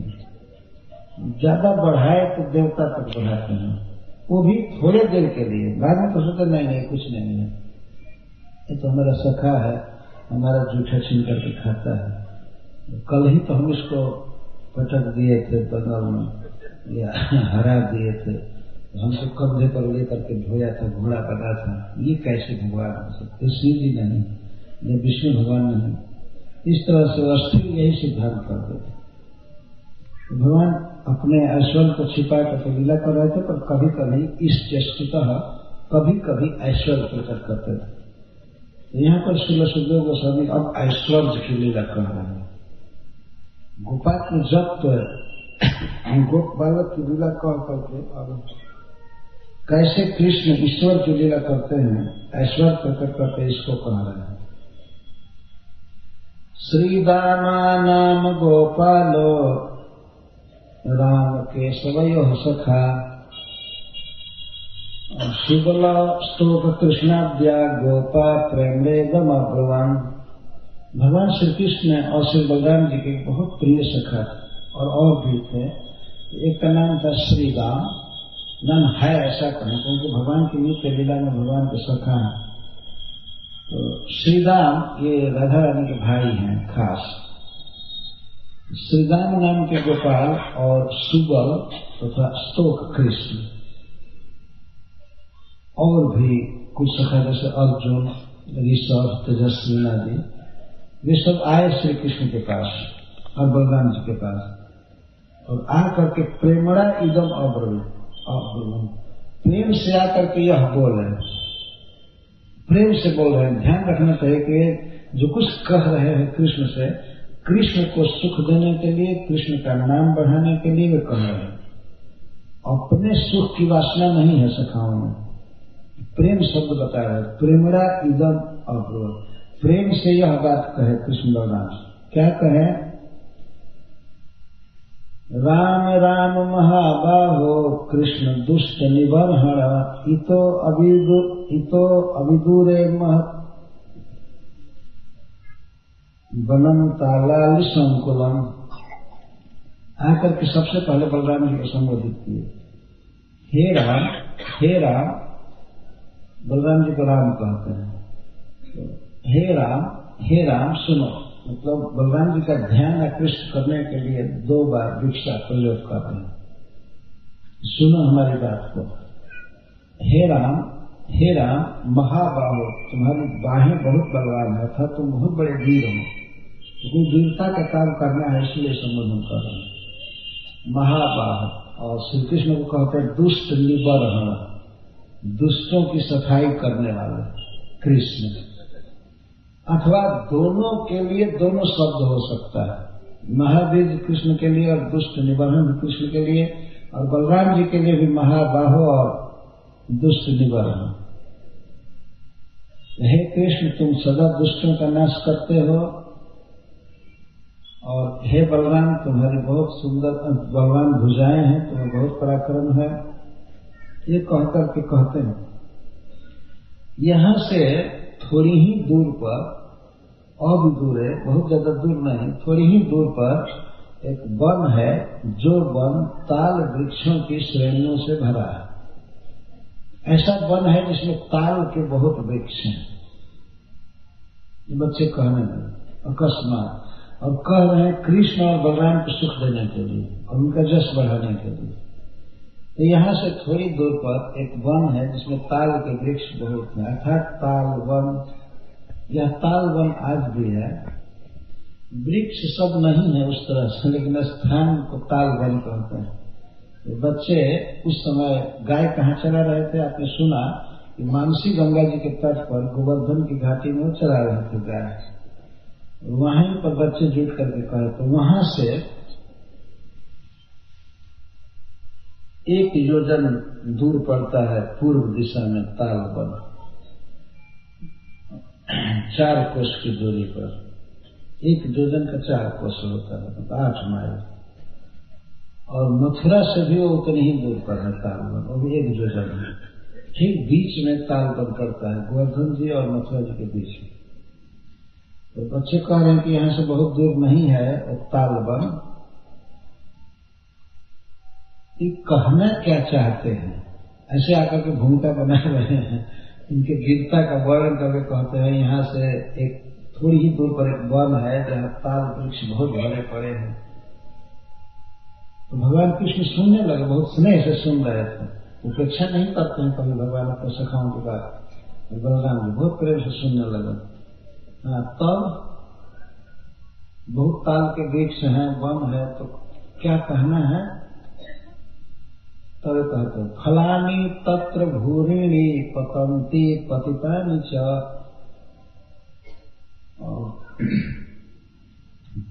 संति किंतु अवरुद्धानि धेनुकेन दुरात्मना। ऐसा है कृष्ण, सुनो भगवान, वहां खूब फल पड़े हैं, कुछ तो गिरते रहते हैं, कुछ ऑलरेडी गिरे हुए हैं, पहले से ही गिरे हुए हैं। गिरते रहते हैं इसका मतलब कि ताल वृक्षों में फल पूरा पूरा पक गए, तो पक करके कुछ तो गिर चुके हैं, पतिता में, पतित में, और कुछ वर्तमान में पतंती गिर रहे हैं। अभी अभी गिरते, कई वृक्षों से फल ऐसे गिरते रहते हैं। पतंती पतिता नीचा, ये फलों के पक्वता का निर्भर करने के लिए बात कर रही। फल पके हुए, तो फल पके हुए, अच्छा है,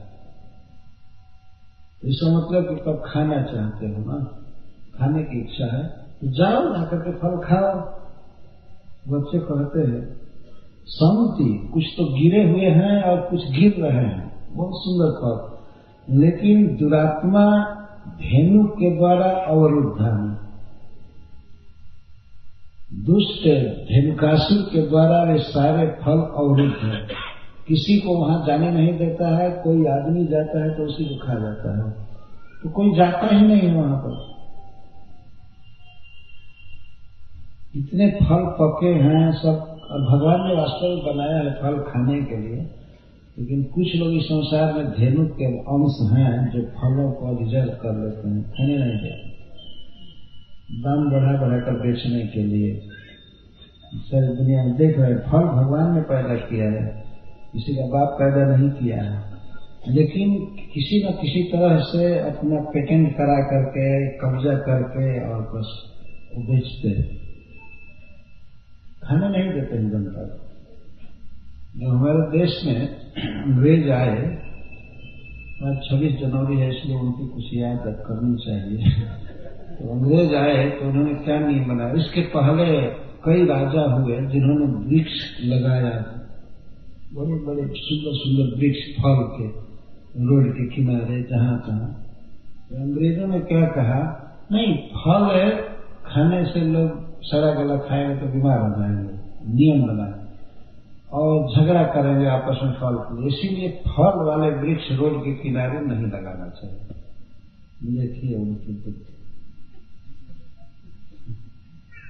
और पहले के जो राजा होते थे, जैसे अशोक आदि राजा हुए, यहाँ तक कि शेर शाह भी, ये सब लोग बहुत फल वाले वृक्ष लगाए रोड के किनारे। फल के वृक्ष, छायादार वृक्ष। लेकिन इन लोगों ने दूसरा पाठ पढ़ाया और भारतवर्ष में ऐसे ऐसे लीडर हुए जो अंग्रेजों के मानस चेला थे और वो जो कहते थे उसी को मानते थे। ला करके हवाई जहाज से, हेलीकॉप्टर से एक व्यक्ति काटा वो विलायती बबूल का बीज छीट दिया चारों तरफ। तो कोई बेशर्म लाया, कोई बेहाया ला करके सब रोड के श्रृंगार किया। ये सब दान है भारत के नेताओं का, जो अंग्रेजों के वास्तव में चेले कहने के लिए स्वतंत्र हुए, लेकिन मानसिक गुलामी करते रहे। ऐसे फालतू चीज। और आप उन देशों में जाइए, देखिए कितनी सुंदर सुंदर वृक्ष हैं वहां लकड़ी के लिए। भरा हुआ है देश, वृक्षों से भरा हुआ। यही इकोनॉमी का आधार है वास्तव में। पूरा देश भरा हुआ। यहाँ बस पेड़ काटो काटो काटो। और ऐसा लगा कि जब ये हाईवे बना तो दोनों तरफ के वृक्षों को कसाई की तरफ काटा इन लोगों ने, पूरा खत्म कर दिया। न पक्षियों के लिए सहारा रहा, न पशुओं के लिए छाया रहा, न मनुष्यों के लिए कोई भोजन, कुछ नहीं। इस पर कोई विचार ही नहीं। बस गाड़ी चलाओ गाड़ी चलाओ गाड़ी चलाओ। एकदम वीरान हो गया वास्तव में देश रोड के मामले में। कहीं भी कोई छाया नहीं, फल नहीं, पक्षियों के लिए कोई आश्रय नहीं। ये दुर्भाग्य है इस देश का, जनता का। वृक्षों की हत्या, वृक्षों का बिना मतलब की काटा जाना। मैं उस फल पर बोल रहा था कि ब्रज के सखा बेचारे गाय चरा रहे हैं, फ्री प्रकृति के गोद में है, लेकिन ऐसा दुष्ट व्यक्ति जो आकर के पूरा फल को रिजर्व कर दिया।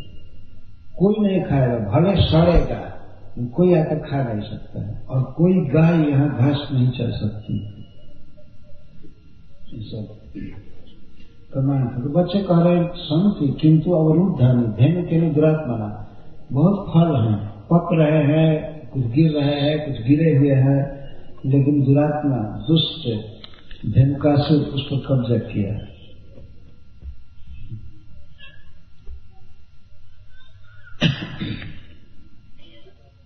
तब उसको मार करके खाओ। मान लो बलराम जी कहे या कृष्ण दोनों कहें तो ठीक है, अगर इतना बदमाशी कर रहा है तो उसको मारो और फल खाओ। तो कहते सोत वीर जो सुरोरा न, हे कृष्ण खल रूप धृत। हे बलराम, तुमको पता नहीं है वो बहुत बलवान राक्षस है, बहुत बलवान दैत्य। और बलराम श्री कृष्ण से कहते हैं, हे श्री कृष्ण, वह गधा के रूप में रहता है। खर रूप धृत, खर गधा, तो गधा के रूप में रहता है और बहुत बलवान है। और वही एक रहता तो हम लोग 10-20 आदमी मिलकर हो सकता था मार देते। लेकिन और आत्मतुल्य बलई रण्य ज्ञात भी बहुवीर वृता। और अपने ही समान बलवान अनेक गद्धों के साथ रहता है। सब दैत्य हैं वास्तव में। इसलिए गधा के रूप में रहते हैं कि उनको कोई मार ना पाए, ऐसे भी और कोई पहचान न पाए। गधा से कोई खतरा नहीं होता है ना, वो तो बेचारा घास खाता है, लेकिन गधे के रूप में रह रहे थे तालबन में सब। और अन्य भी इसके और भी स्वजन हैं, ज्ञाति लोग हैं, गोतिया परिवार, जो उसी के समान बलवान है और सभी गधा के रूप में रहते हैं। बहुत बलवान है, उसको मार करना बहुत कठिन है हम लोगों के लिए। लेकिन तुम दोनों के लिए ये बाएं हाथ का खेल है। भगवान में बाएं हाथ दाएं हाथ का भेद नहीं है, लेकिन मतलब तुम्हारे लिए ये लीला पूर्वक संपादित हो सकता है, उसका वध हो सकता है। क्योंकि भगवान कृष्ण और बलराम जी की लीलाओं को देखे थे, कई फलों को मारते हुए, इसीलिए कहे तो जस मिलेगा और दूसरा इसको फल मिलेगा खाने के लिए, क्योंकि बहुत फलार्थी है, फल खाने में तेज है कृष्ण, इसको फल खाने को मिलेगा। कोई फल है जैसे ताल फल है, अगर स्वाभाविक पक जाए अपनी गति से तो बहुत मीठा होता है। वो भी वृंदावन का ताल फल तो कहना ही क्या, कहना कि बहुत से उसके झुंड हैं, उसके साथी हैं, उनसे पार पाना कठिन है।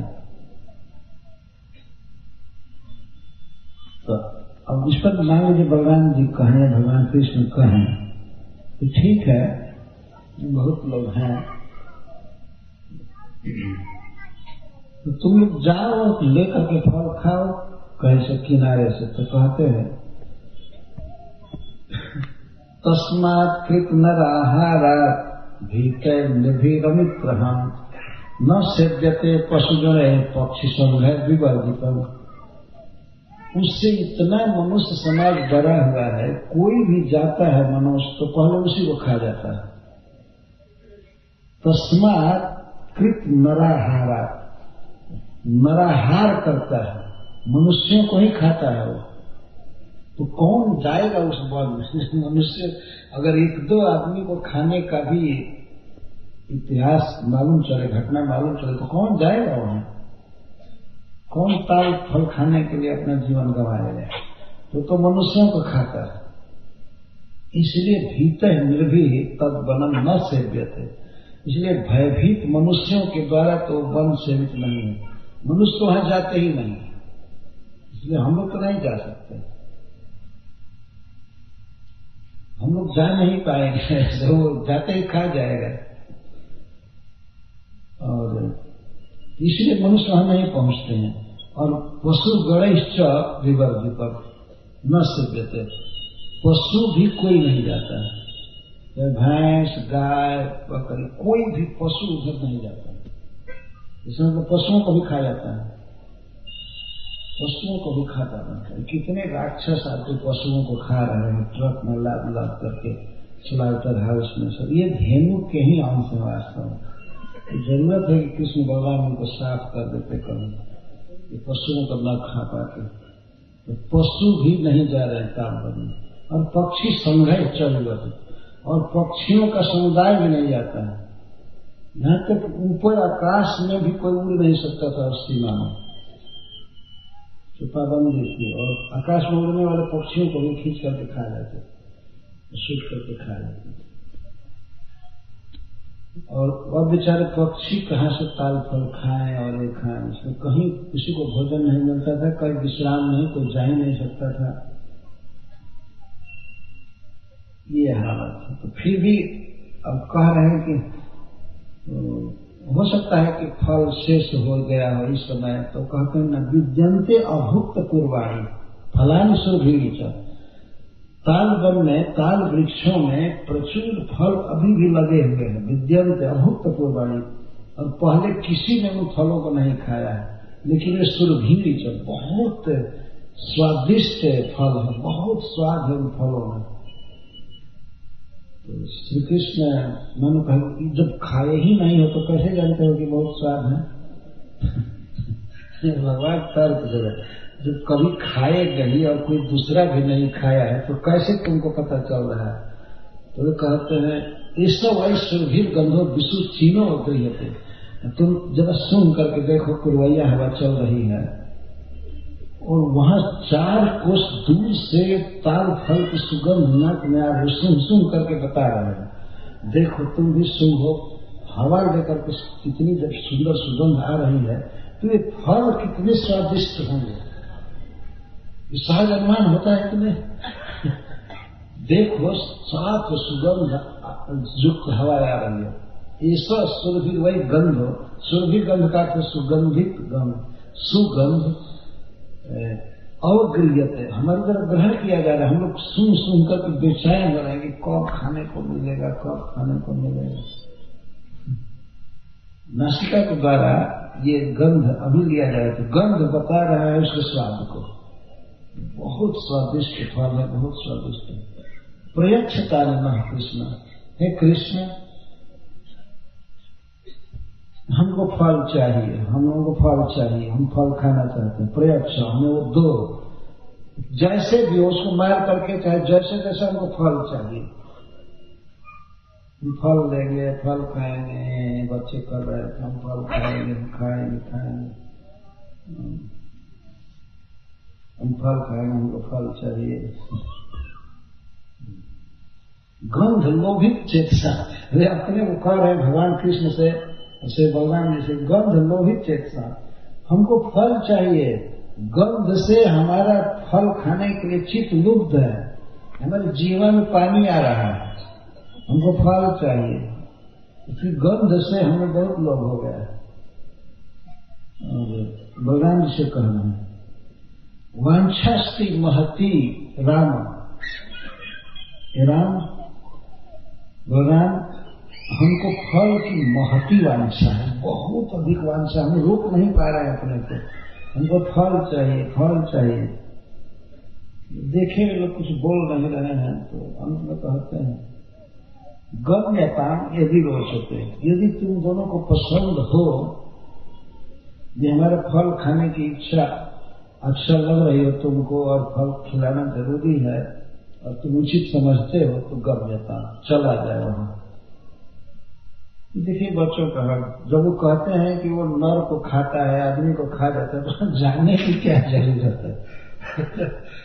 तो फिर भी भगवान श्री कृष्ण के ऐश्वर्य को भी तो जानते हैं, तो जानते हैं कि जैसे बकासुर को मारा, घासुर को मारा और सबको मारा, पूतनाम और तृणावर्त आदि को ऐसे ही मार देगा। इसके सामने आके भगवान का इतना बड़ा आशीर्वाद है नारायण का, कृष्ण के आगे तो ठहरेगा नहीं, मारे जाएगा। और गौएं भी चरनी चाहिए ना, बहुत बड़ा क्षेत्र वह गौएं प्रवेश नहीं करती थी, गौओं को चरने के लिए और पशुओं के और पक्षियों के लिए, मनुष्य के लिए बहुत उदार भाव है बच्चों का। लेकिन वे ऐसे नहीं कहते हैं कि सबके लिए अच्छा होगा, वो अपने को प्रस्तुत कर रहे हैं कि हम जब अपनी इच्छा कहेंगे तब कृष्ण बलराम जाएंगे। लेकिन अंत में ये कहते यदि रोचते, यदि तुमको पसंद है तो चलो, हमको तो बहुत लालसा है, हमको तो फल खाने की बहुत लालसा है, लेकिन तुमको यदि अच्छा लगे तो चलो। यह भी एक बात करने का ढंग होता है, यदि तुमको पसंद है तो चलो। एवं सुहृद वचः श्रुत्वा सुहृद प्रिय चिकीर्षया प्रहस्य जगमतुर्गोपैर भृतौ ताल वनम प्रभु। इस प्रकार जब अपने सुहृद, अपने मित्रों की बात को भगवान ने सुना ध्यान से, भगवान जी और भगवान कृष्ण जी सुने ध्यान से, तो उन्होंने हंस करके कहा, ठीक है, हम फल खिलाएंगे, चला रहे, लेकिन की इच्छा है तो चला रहे। भगवान किस तरह अपने प्रेमियों की इच्छा को पूरा करते हैं। ताल फल खाने की इच्छा हो गई तो भगवान और श्री बलराम जी चले, प्रहस्य जगमतु, हंस करके चले। ऐसा नहीं कि भार मान करके चलो, कहते हो तो क्या करे, चलोगा, ऐसा नहीं, प्रसन्नता से जा रहे थे, खूब खुशी से भगवान जा रहे थे, दोनों प्रभु जा रहे हैं। ताल बनम जगमतु, ताल बन गए। वहां जाने के बाद बच्चे तो सब पीछे चल रहे थे, तो भय से नहीं, स्वाभाविक ही कृष्ण बलराम आगे चलते ही थे, ये भी गए। और उनकी भावना यह है कि अगर कोई अड़ी गड़ी पर जरूरत पड़ गई तो कृष्ण बलराम की हम मदद करेंगे सब। ऐसा नहीं दोनों को भेंट करके और अपने रह जाएंगे। आजकल के लोग मिलिट्री विभाग के हेड होते हैं, बड़े बड़े मंत्री, वो फोन करके अपने दिल्ली में बैठे रहते हैं और साधारण सैनिक लड़ते हैं। तो पहले के जो राजा होते थे युद्ध में सबसे आगे वे रहते थे और पूरा युद्ध विद्या में विशारद होते थे, मिलिट्री साइंस में प्रवीण होते थे, तो आगे रहते थे। और आजकल के बड़े बड़े लोग बस फोन द्वारा बात करते, आगे बढ़ते रहो, लाहौर तक बढ़ जाओ, ये करो, वो करो, ये करो, और अपने दिल्ली की सीमा से बाहर नहीं निकलते। ऐसी घटना घटी थी, चाइना ने जब आक्रमण किया था तो किस तरह से फोन हो रहा था, जानकारी भी दी जा रही थी कि यहाँ तक वो कब्जा किए, यहाँ से नहीं, फिर भी उसको डिनाई कर रहे थे। नहीं, ऐसा नहीं हो सकता है, ये नहीं हो सकता है, नहीं हो सकता। यहाँ पर जब कृष्ण बलराम को फ्रंट पर भेजा जा रहा है तो सब सखा साथ में जा रहे हैं। यह भी एक बताया जा रहा है कि बच्चे कितने निर्भय हैं दोनों के साथ, उनको पूरा विश्वास है, पूरा कॉन्फिडेंट है कि ये दोनों मारेंगे जरूर। क्यों धनकासुर कहीं नहीं, उसके पूरे परिवार का एक वध करेंगे। चला जाए वन को फ्री कराया जाए गौरव के लिए, मनुष्यों के लिए। दोनों प्रभु समर्थ ईश्वर गए, हंस करके जा रहे हैं बच्चों को सुख देने के लिए। ठीक है, ठीक है। एक टीकाकार कहते हैं, जब इन्होंने कहा कि गंध से हमारा लोभित चित्त है, तब भगवान को हंसी आ रहा है कि भाई ठीक है, इतना लोभ है तो चलो खिला रहे हैं। हंस करके दोनों चले। और वहां जाने पर बलह प्रविश्य, बलराम जी आगे प्रवेश किए। बलह प्रविश्य बाहुभ्याम तालांसं परिकंपयन् फलानि पातयामास मतंगदि वौदसा।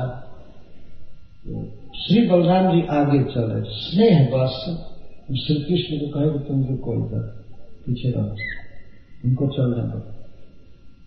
बहुत खतरनाक व्यक्ति से भेंट होना है धेनु के साथ।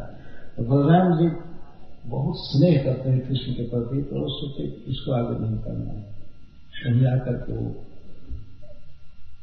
कुछ आघात न कर दे। तो बलराम जी जानते हैं कि श्री कृष्ण भगवान है, परम प्रभु है, समर्थ है, फिर भी स्नेह वात्सल्य रहता है कृष्ण के प्रति, तो उनको पीछे कर दिए। मैं सखाओं पर पीछे वे अकेले बिना भय के प्रवेश कर दिए ताल पर। बलह प्रविष्ट बाहुभ्याम तालन सम परिकंपयन्, जा करके अपने दोनों बाहों से कई ताल वृक्षों को एक साथ पकड़ करके और छोड़ने लगे, झकझोरने लगे। तो फलानी पातयामास, बहुत से फल को गिरा दिए, झोर झोर करके गिराए, बहुत जोर से।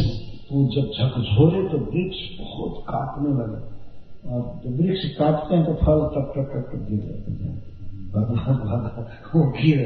और श्री बलराम जी ऐसे झकझोर रहे थे कि उनके ऊपर नहीं गिर सकता था, बहुत जोर से ऐसे झटकने के फल बहुत दूर जा रहे थे, इधर इधर बीच में नहीं गिर रहे थे। बाहों से पकड़कर झकझोर रहे थे, तो दूसरे यंत्र से नहीं। फलानी पातयामास मतंगद युवा जैसा, ओज से ओज पूर्वक बड़ी फुर्ती से कपा रहे थे, गिरा रहे थे, तो इसलिए कि आवाज हो, और आवाज होने पर धनकासुर सामने आए। दृष्टांत देते हैं सुखदेव गोस्वामी, जैसे मतवाला हाथी किसी साधारण वृक्ष को या ताल को झकझोर दे पकड़ कर, तो वैसे बलराम जी झकझोर रहे थे। और दिखा तो ये रहे थे कि हम ताल वृक्षों को कपा रहे हैं फल गिराने के लिए, और ये फल हमारे साथ ही खाएंगे, दिखा रहे थे, इसलिए वो गिरा रहे। फलानाम पतताम शब्दम विसौम्यासुर रासभ, तो वह असुर रासभ अभ्यधावत क्षितितलम सनगम परिकंपयन्,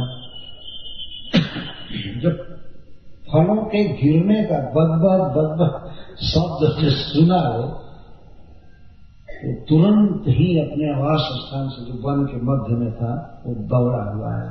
उपाधावत सनगम क्षितितलम सनगम परिकंपयन्, दौड़ा जोर से छलांग मारते हुए, दो पैर पर चलते नहीं, इस तरह दौड़ते हुए चला। कौन आ गया, कौन फल गिरा रहा है? तो फल को बिल्कुल रिजर्व किया था, खाने नहीं देता था। कौन फल गिराया, ऐसा कहते हुए जोर से दौड़ करके आया। जब दौड़ करके वो आ रहा था धनकासुर, तो वृक्षों के साथ पृथ्वी कांप रहे थे, अथवा पहाड़ों के साथ पृथ्वी कांप रहे थे। इतनी जोर की आवाज हो रही थी कि इतना भारी उसका शरीर था कि पृथ्वी में कंप हो रहा था, भूकंप जैसा हो रहा था।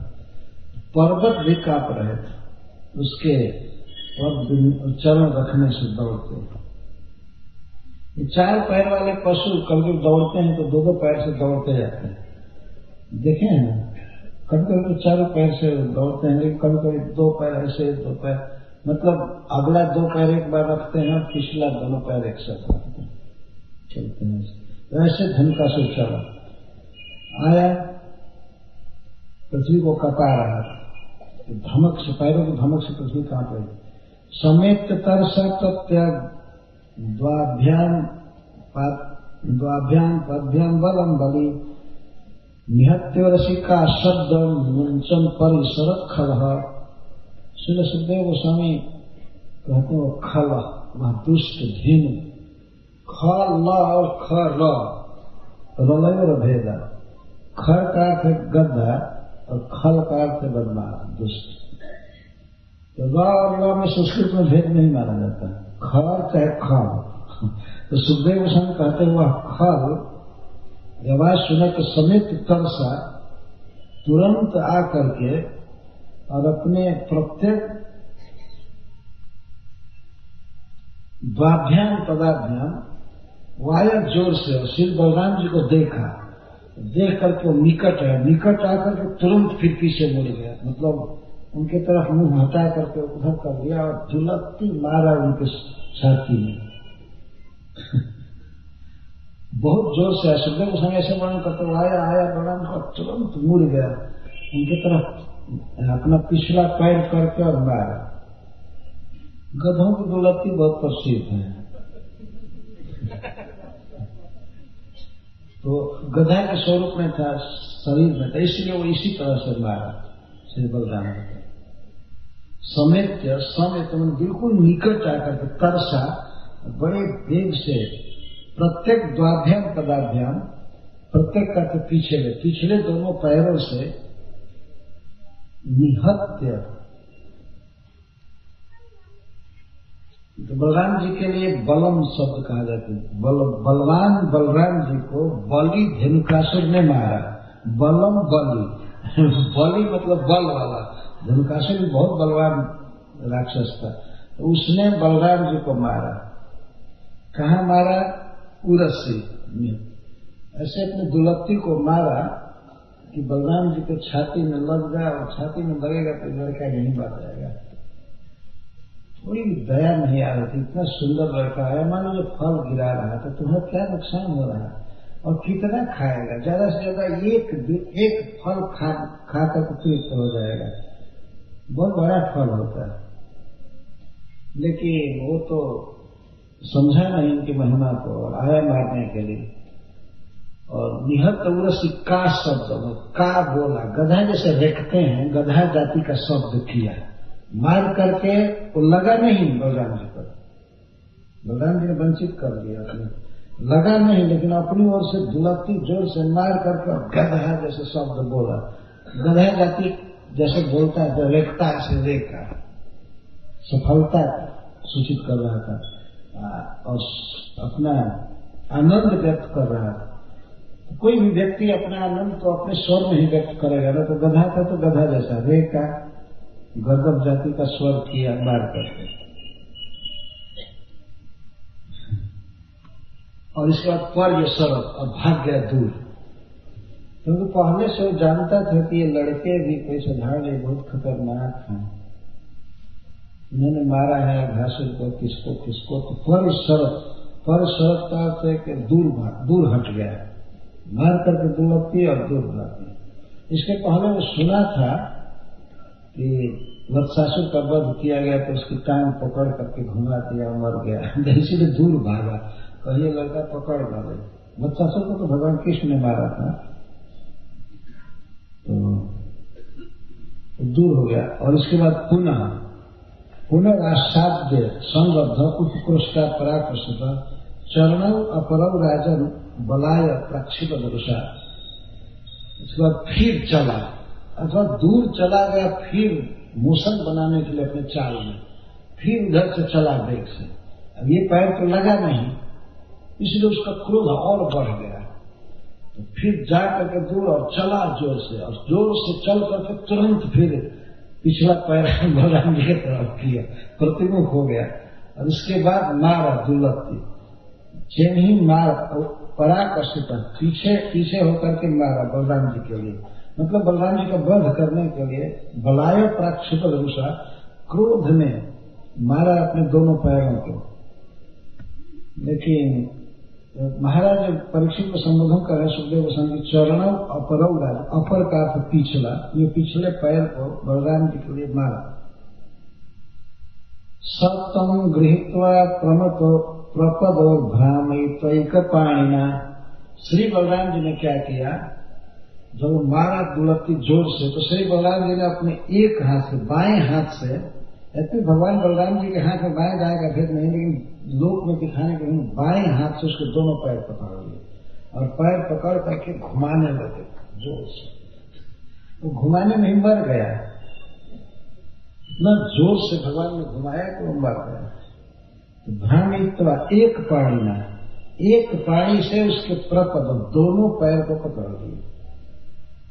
देखिए भगवान बलराम जी का अश्वत्थ, यह बहुत भारी अश्वत्थ प्रकाशन नहीं है, परंतु छोटा सा बच्चा इस तरह का काम करे, ये आश्चर्य की बात। इतना वेग से पैर मारा था, लेकिन आते आते उसको पकड़ लिया, पकड़ करके घुमाने लगे। सप्तम गृहीत्वा प्रपदो भ्रामित्वैक पाणिना चिक्षेप त्रिराज अग्रे भ्रामण तक जीवित, घुमाने से मर गया, भ्रामण त्यक्त जीवितम, घुमाने से ही उसका जीवन समाप्त हो गया। तो उसके उस निष्प्राण देह को श्री बलराम जी ने एक तृण राजाग्रह, ताल को तृण कह रहे हैं सुखदेव गोस्वामी, ये तृण माना जाता है, वृक्ष नहीं है, तृण है, बड़ा लंबा तृण। उस तृण के अग्र भाग पर जहाँ फल और उसके पत्ते रहते हैं, वहां पर श्री बलराम जी ने मारा जोर से, इतना जोर से मारे वो उस वृक्ष का अगला, उस तृणराज का ताल का अगला भाग बहुत फैला होता है, वो टूट गया और वो गधा के शरीर को लिए दिए वो दूसरे ताल वृक्ष पर गिरा, वो टूट गया, उससे वो टूटा, उससे वो टूटा, इस तरह हजारों वृक्ष टूट गए एक बार मारने से। यह है भगवान की शक्ति। सुखदेव गोस्वामी इस तरह से वर्णन करते हैं, चिक्षेप तृणराज आगे, तो ताल के वृक्ष को तृणराज कहते हैं, घास में सबसे बड़ा घास जो तृण है, तो टूट गया। बलस्य लीलयोत्सृष्ट खर्दे हता हता तालाश्चकंपी सर्वे महावातेरिता नृप महावातेरिता युवा। श्री बलराम जी ने जब उस मरे हुए दैत्य देह को मारा ताल वृक्ष पर और लीलया उत्सृष्ट, लीला पूर्वक फेंके, बहुत जोर लगा करके बलराम जी नहीं फेंके, ऐसे उसको पकड़े और घुमा करके खेल खेलवे से फेंक दिए। उसी से वो ताल वृक्ष झकझोर दिया गया और टूट गया। तालश्चकंपे सर्वे महावातेरिता युवा। इसके पहले मैं छोड़ दूं, तेना हतो महातालो वेद मानो बृहद शिरा पार्श्वस्थम कंपयन भग्न सच्चानी से पिचा पलम। जब श्री बलराम जी ने धेनुकासुर के उस मरे हुए देह को फेंका ताल वृक्ष पर, उस मरे हुए धेनुकासुर के देह से मारे जाने से वो महाताल, बहुत बड़ा ताल वृक्ष का दीप मान कांपने लगा, बृहद शिरा, उसका सिर बहुत बड़ा था, मतलब फैला हुआ था।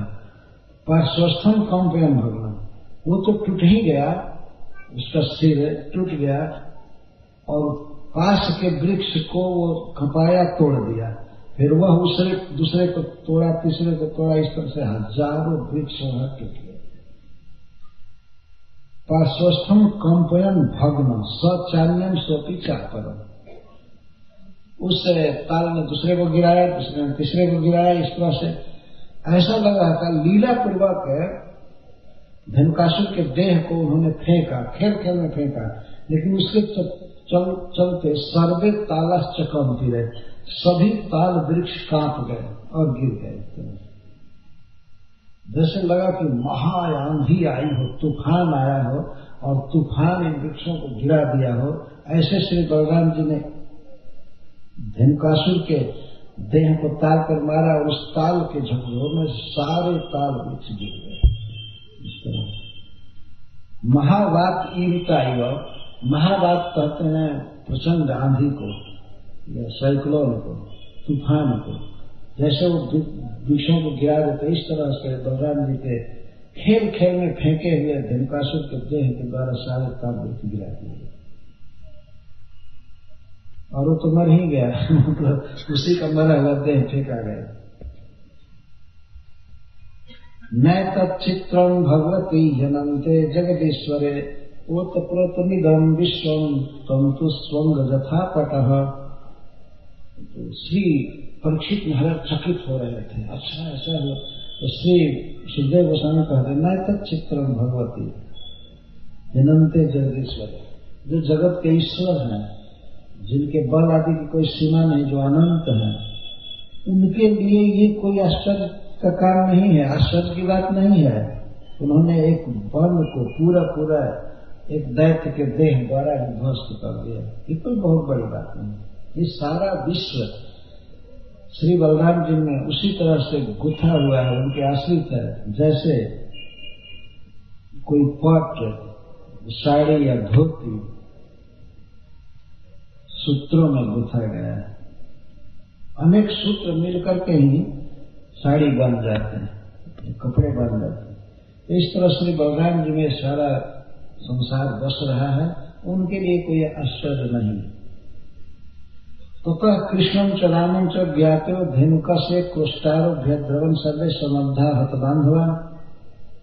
जब धनुकासुर का वध हो गया तो उसके जितने भी संबंधी थे, परिवार के खास लोग या ज्ञाति मित्र आदि, और सब गधा के रूप में ही रहते थे। देखिए आश्चर्य की बात है, जब लीडर गधा का रूप बनाया है तो सब गधे के ही रूप में रहते थे। गधा के रूप में थे और देखे कि उनका मेन मालिक मार दिया गया, बहुत क्रोधित हुए और क्रोधित होकर के वो सब एक साथ आक्रमण किए। श्री बलराम जी से तो डर लग रहा था, उन लोग भय लग रहा था, इसलिए उनको बाद पहले कृष्ण पर टूटे सब, फिर छोटे भाई को मारो मारो मारो।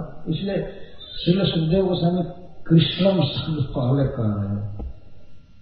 ततः कृष्णम च रामम च, कृष्ण को और राम को और चकार से उनके साथियों को मारने के लिए सारे राक्षस टूट पड़े, गधे के रूप में आए थे। और जैसे धनुकासुर ने आघात किया था तो उसी तरह से आघात करना चाहते, दुलत्ती मारने के लिए आ गए, श्री कृष्ण को, बलराम जी को और उनके सखाओं को मारने के लिए सब एक साथ जुटे। एक साथ आक्रमण करेंगे तो जीत जाएंगे, इसलिए सब एक साथ आए। तांस्ताना पततः कृष्ण रामश्च निर्पलीलया गृहीत पश्चात चरणान प्राह राजस्व। जैसे वे लोग गधा के रूप में आए और दुलत्ती मारे तो भगवान कृष्ण और श्री बलराम जी और चकार से जितने भी सखा थे अपने पर आघात करने वाले गधों के चरण को पकड़ते थे, चरण को पकड़ करके और उसी तरह जैसे बलराम जी ने घुमाया था ऐसे घुमा घुमा करके और बचे हुए ताल वृक्षों को मार रहे थे। बलराम जी ने काफी गिरा दिया था, लेकिन जो बच्चे थे उस पर ये लोग मारने लगे। ये खेल कर रहे थे बच्चे भी, तो छोटे छोटे बच्चों और सखाओं के साथ तो जो छोटे छोटे गधे थे वे आ रहे थे मारने के लिए, और बड़े बड़े जो गधे थे वे कृष्ण को और बलराम जी को मारने आ रहे थे। और यही लीलाएं लोग करते थे, ऐसा नहीं ताल वृक्ष लेकर पटक दो ऊपर या डंडा से मारे, यही बस चरण पकड़ पकड़ कर घुमा घुमा कर मर जाते थे और उनको ताल वृक्ष को फेंकते, वो तुरंत आते थे। तो ये बहुत बड़ी लीला है। जितने सखा थे वे सब भी गधे घुमा घुमा कर पटक रहे थे श्री बलराम जी श्री कृष्ण, और इस तरह से सबको मार दिया।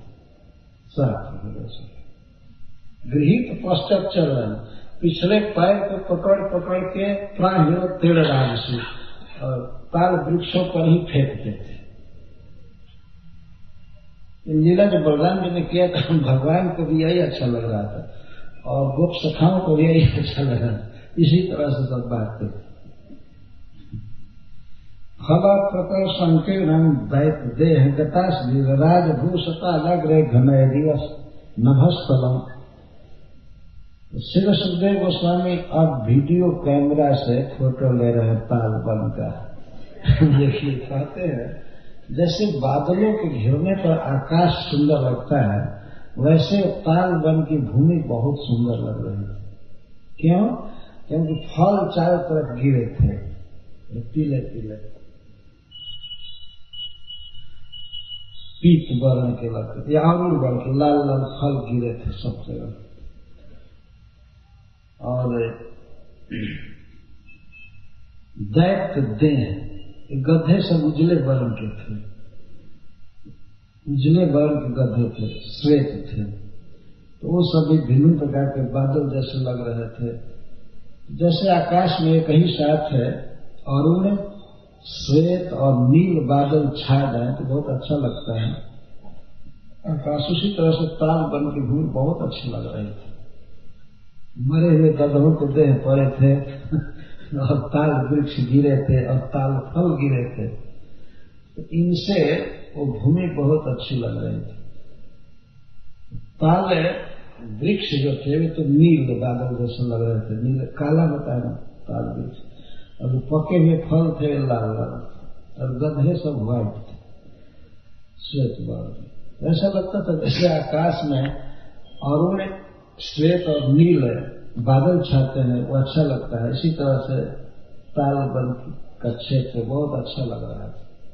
तो सुखदेव गोस्वामी को देखिए इतने गधे मरे हैं कि जान गई है, अरे कहते हैं कि बहुत अच्छा लग रहा थी भूमि, राजा भू तो भूमि अब सुंदर लग रही थी। तो खतरा तो चला गया, सबके लिए सेवनीय होगा ताल वन, तो बहुत अच्छा लग रहा है। तयोस्तत्सुमहत्कर्म निशम्य विबुधादय मुमुचु पुष्प वर्षाणी चक्रुर्वाद्यानि तुष्टु। कृष्ण बलराम के इस सुमहत कर्म को देखकर देवता आदि सब विबुध आदय, देवता गंधर्व विद्याधर आदि ये लोग पुष्पों की वर्षा करने लगे कृष्ण बलराम पर और उनके सखाओं पर। इस महत कर्म की प्रशंसा कर रहे थे, पुष्पों की वर्षा करने लगे, बाजे बजाने लगे। बाजा से ये उपलक्षण है कि गीत गाने लगे, जस गाने लगे और नाचने लगे। देवता लोग, देवियां, अप्सराएं नाचने लगे और तुष्टु स्तुति करने लगे।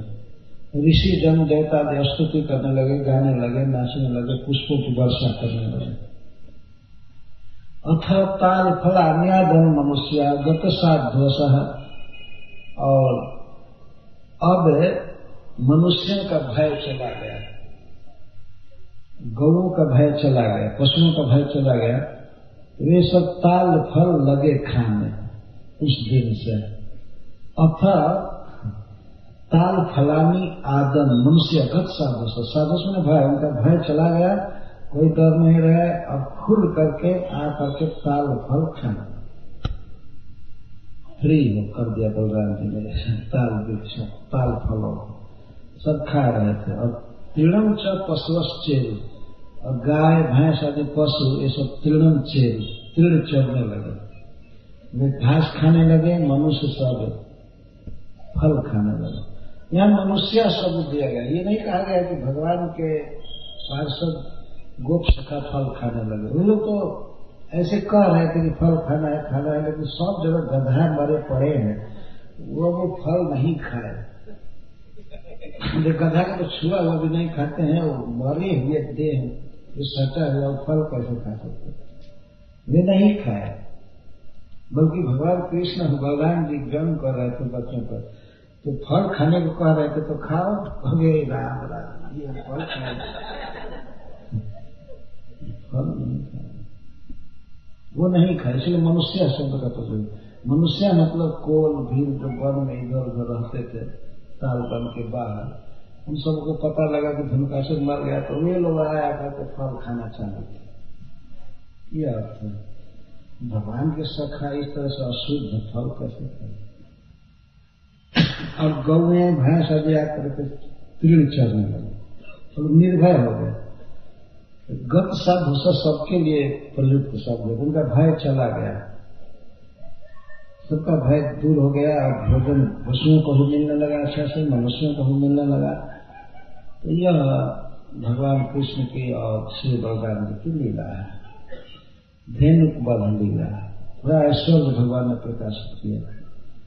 अब श्री सुखदेव गोस्वामी भगवान कृष्ण और बलराम तथा सखाओं के वन से लौटने की लीला का वर्णन करेंगे। समय हो गया, मैं बहुत टाइम से चालू किया था, इसीलिए यहाँ पर वर्णन करता हूँ। और उस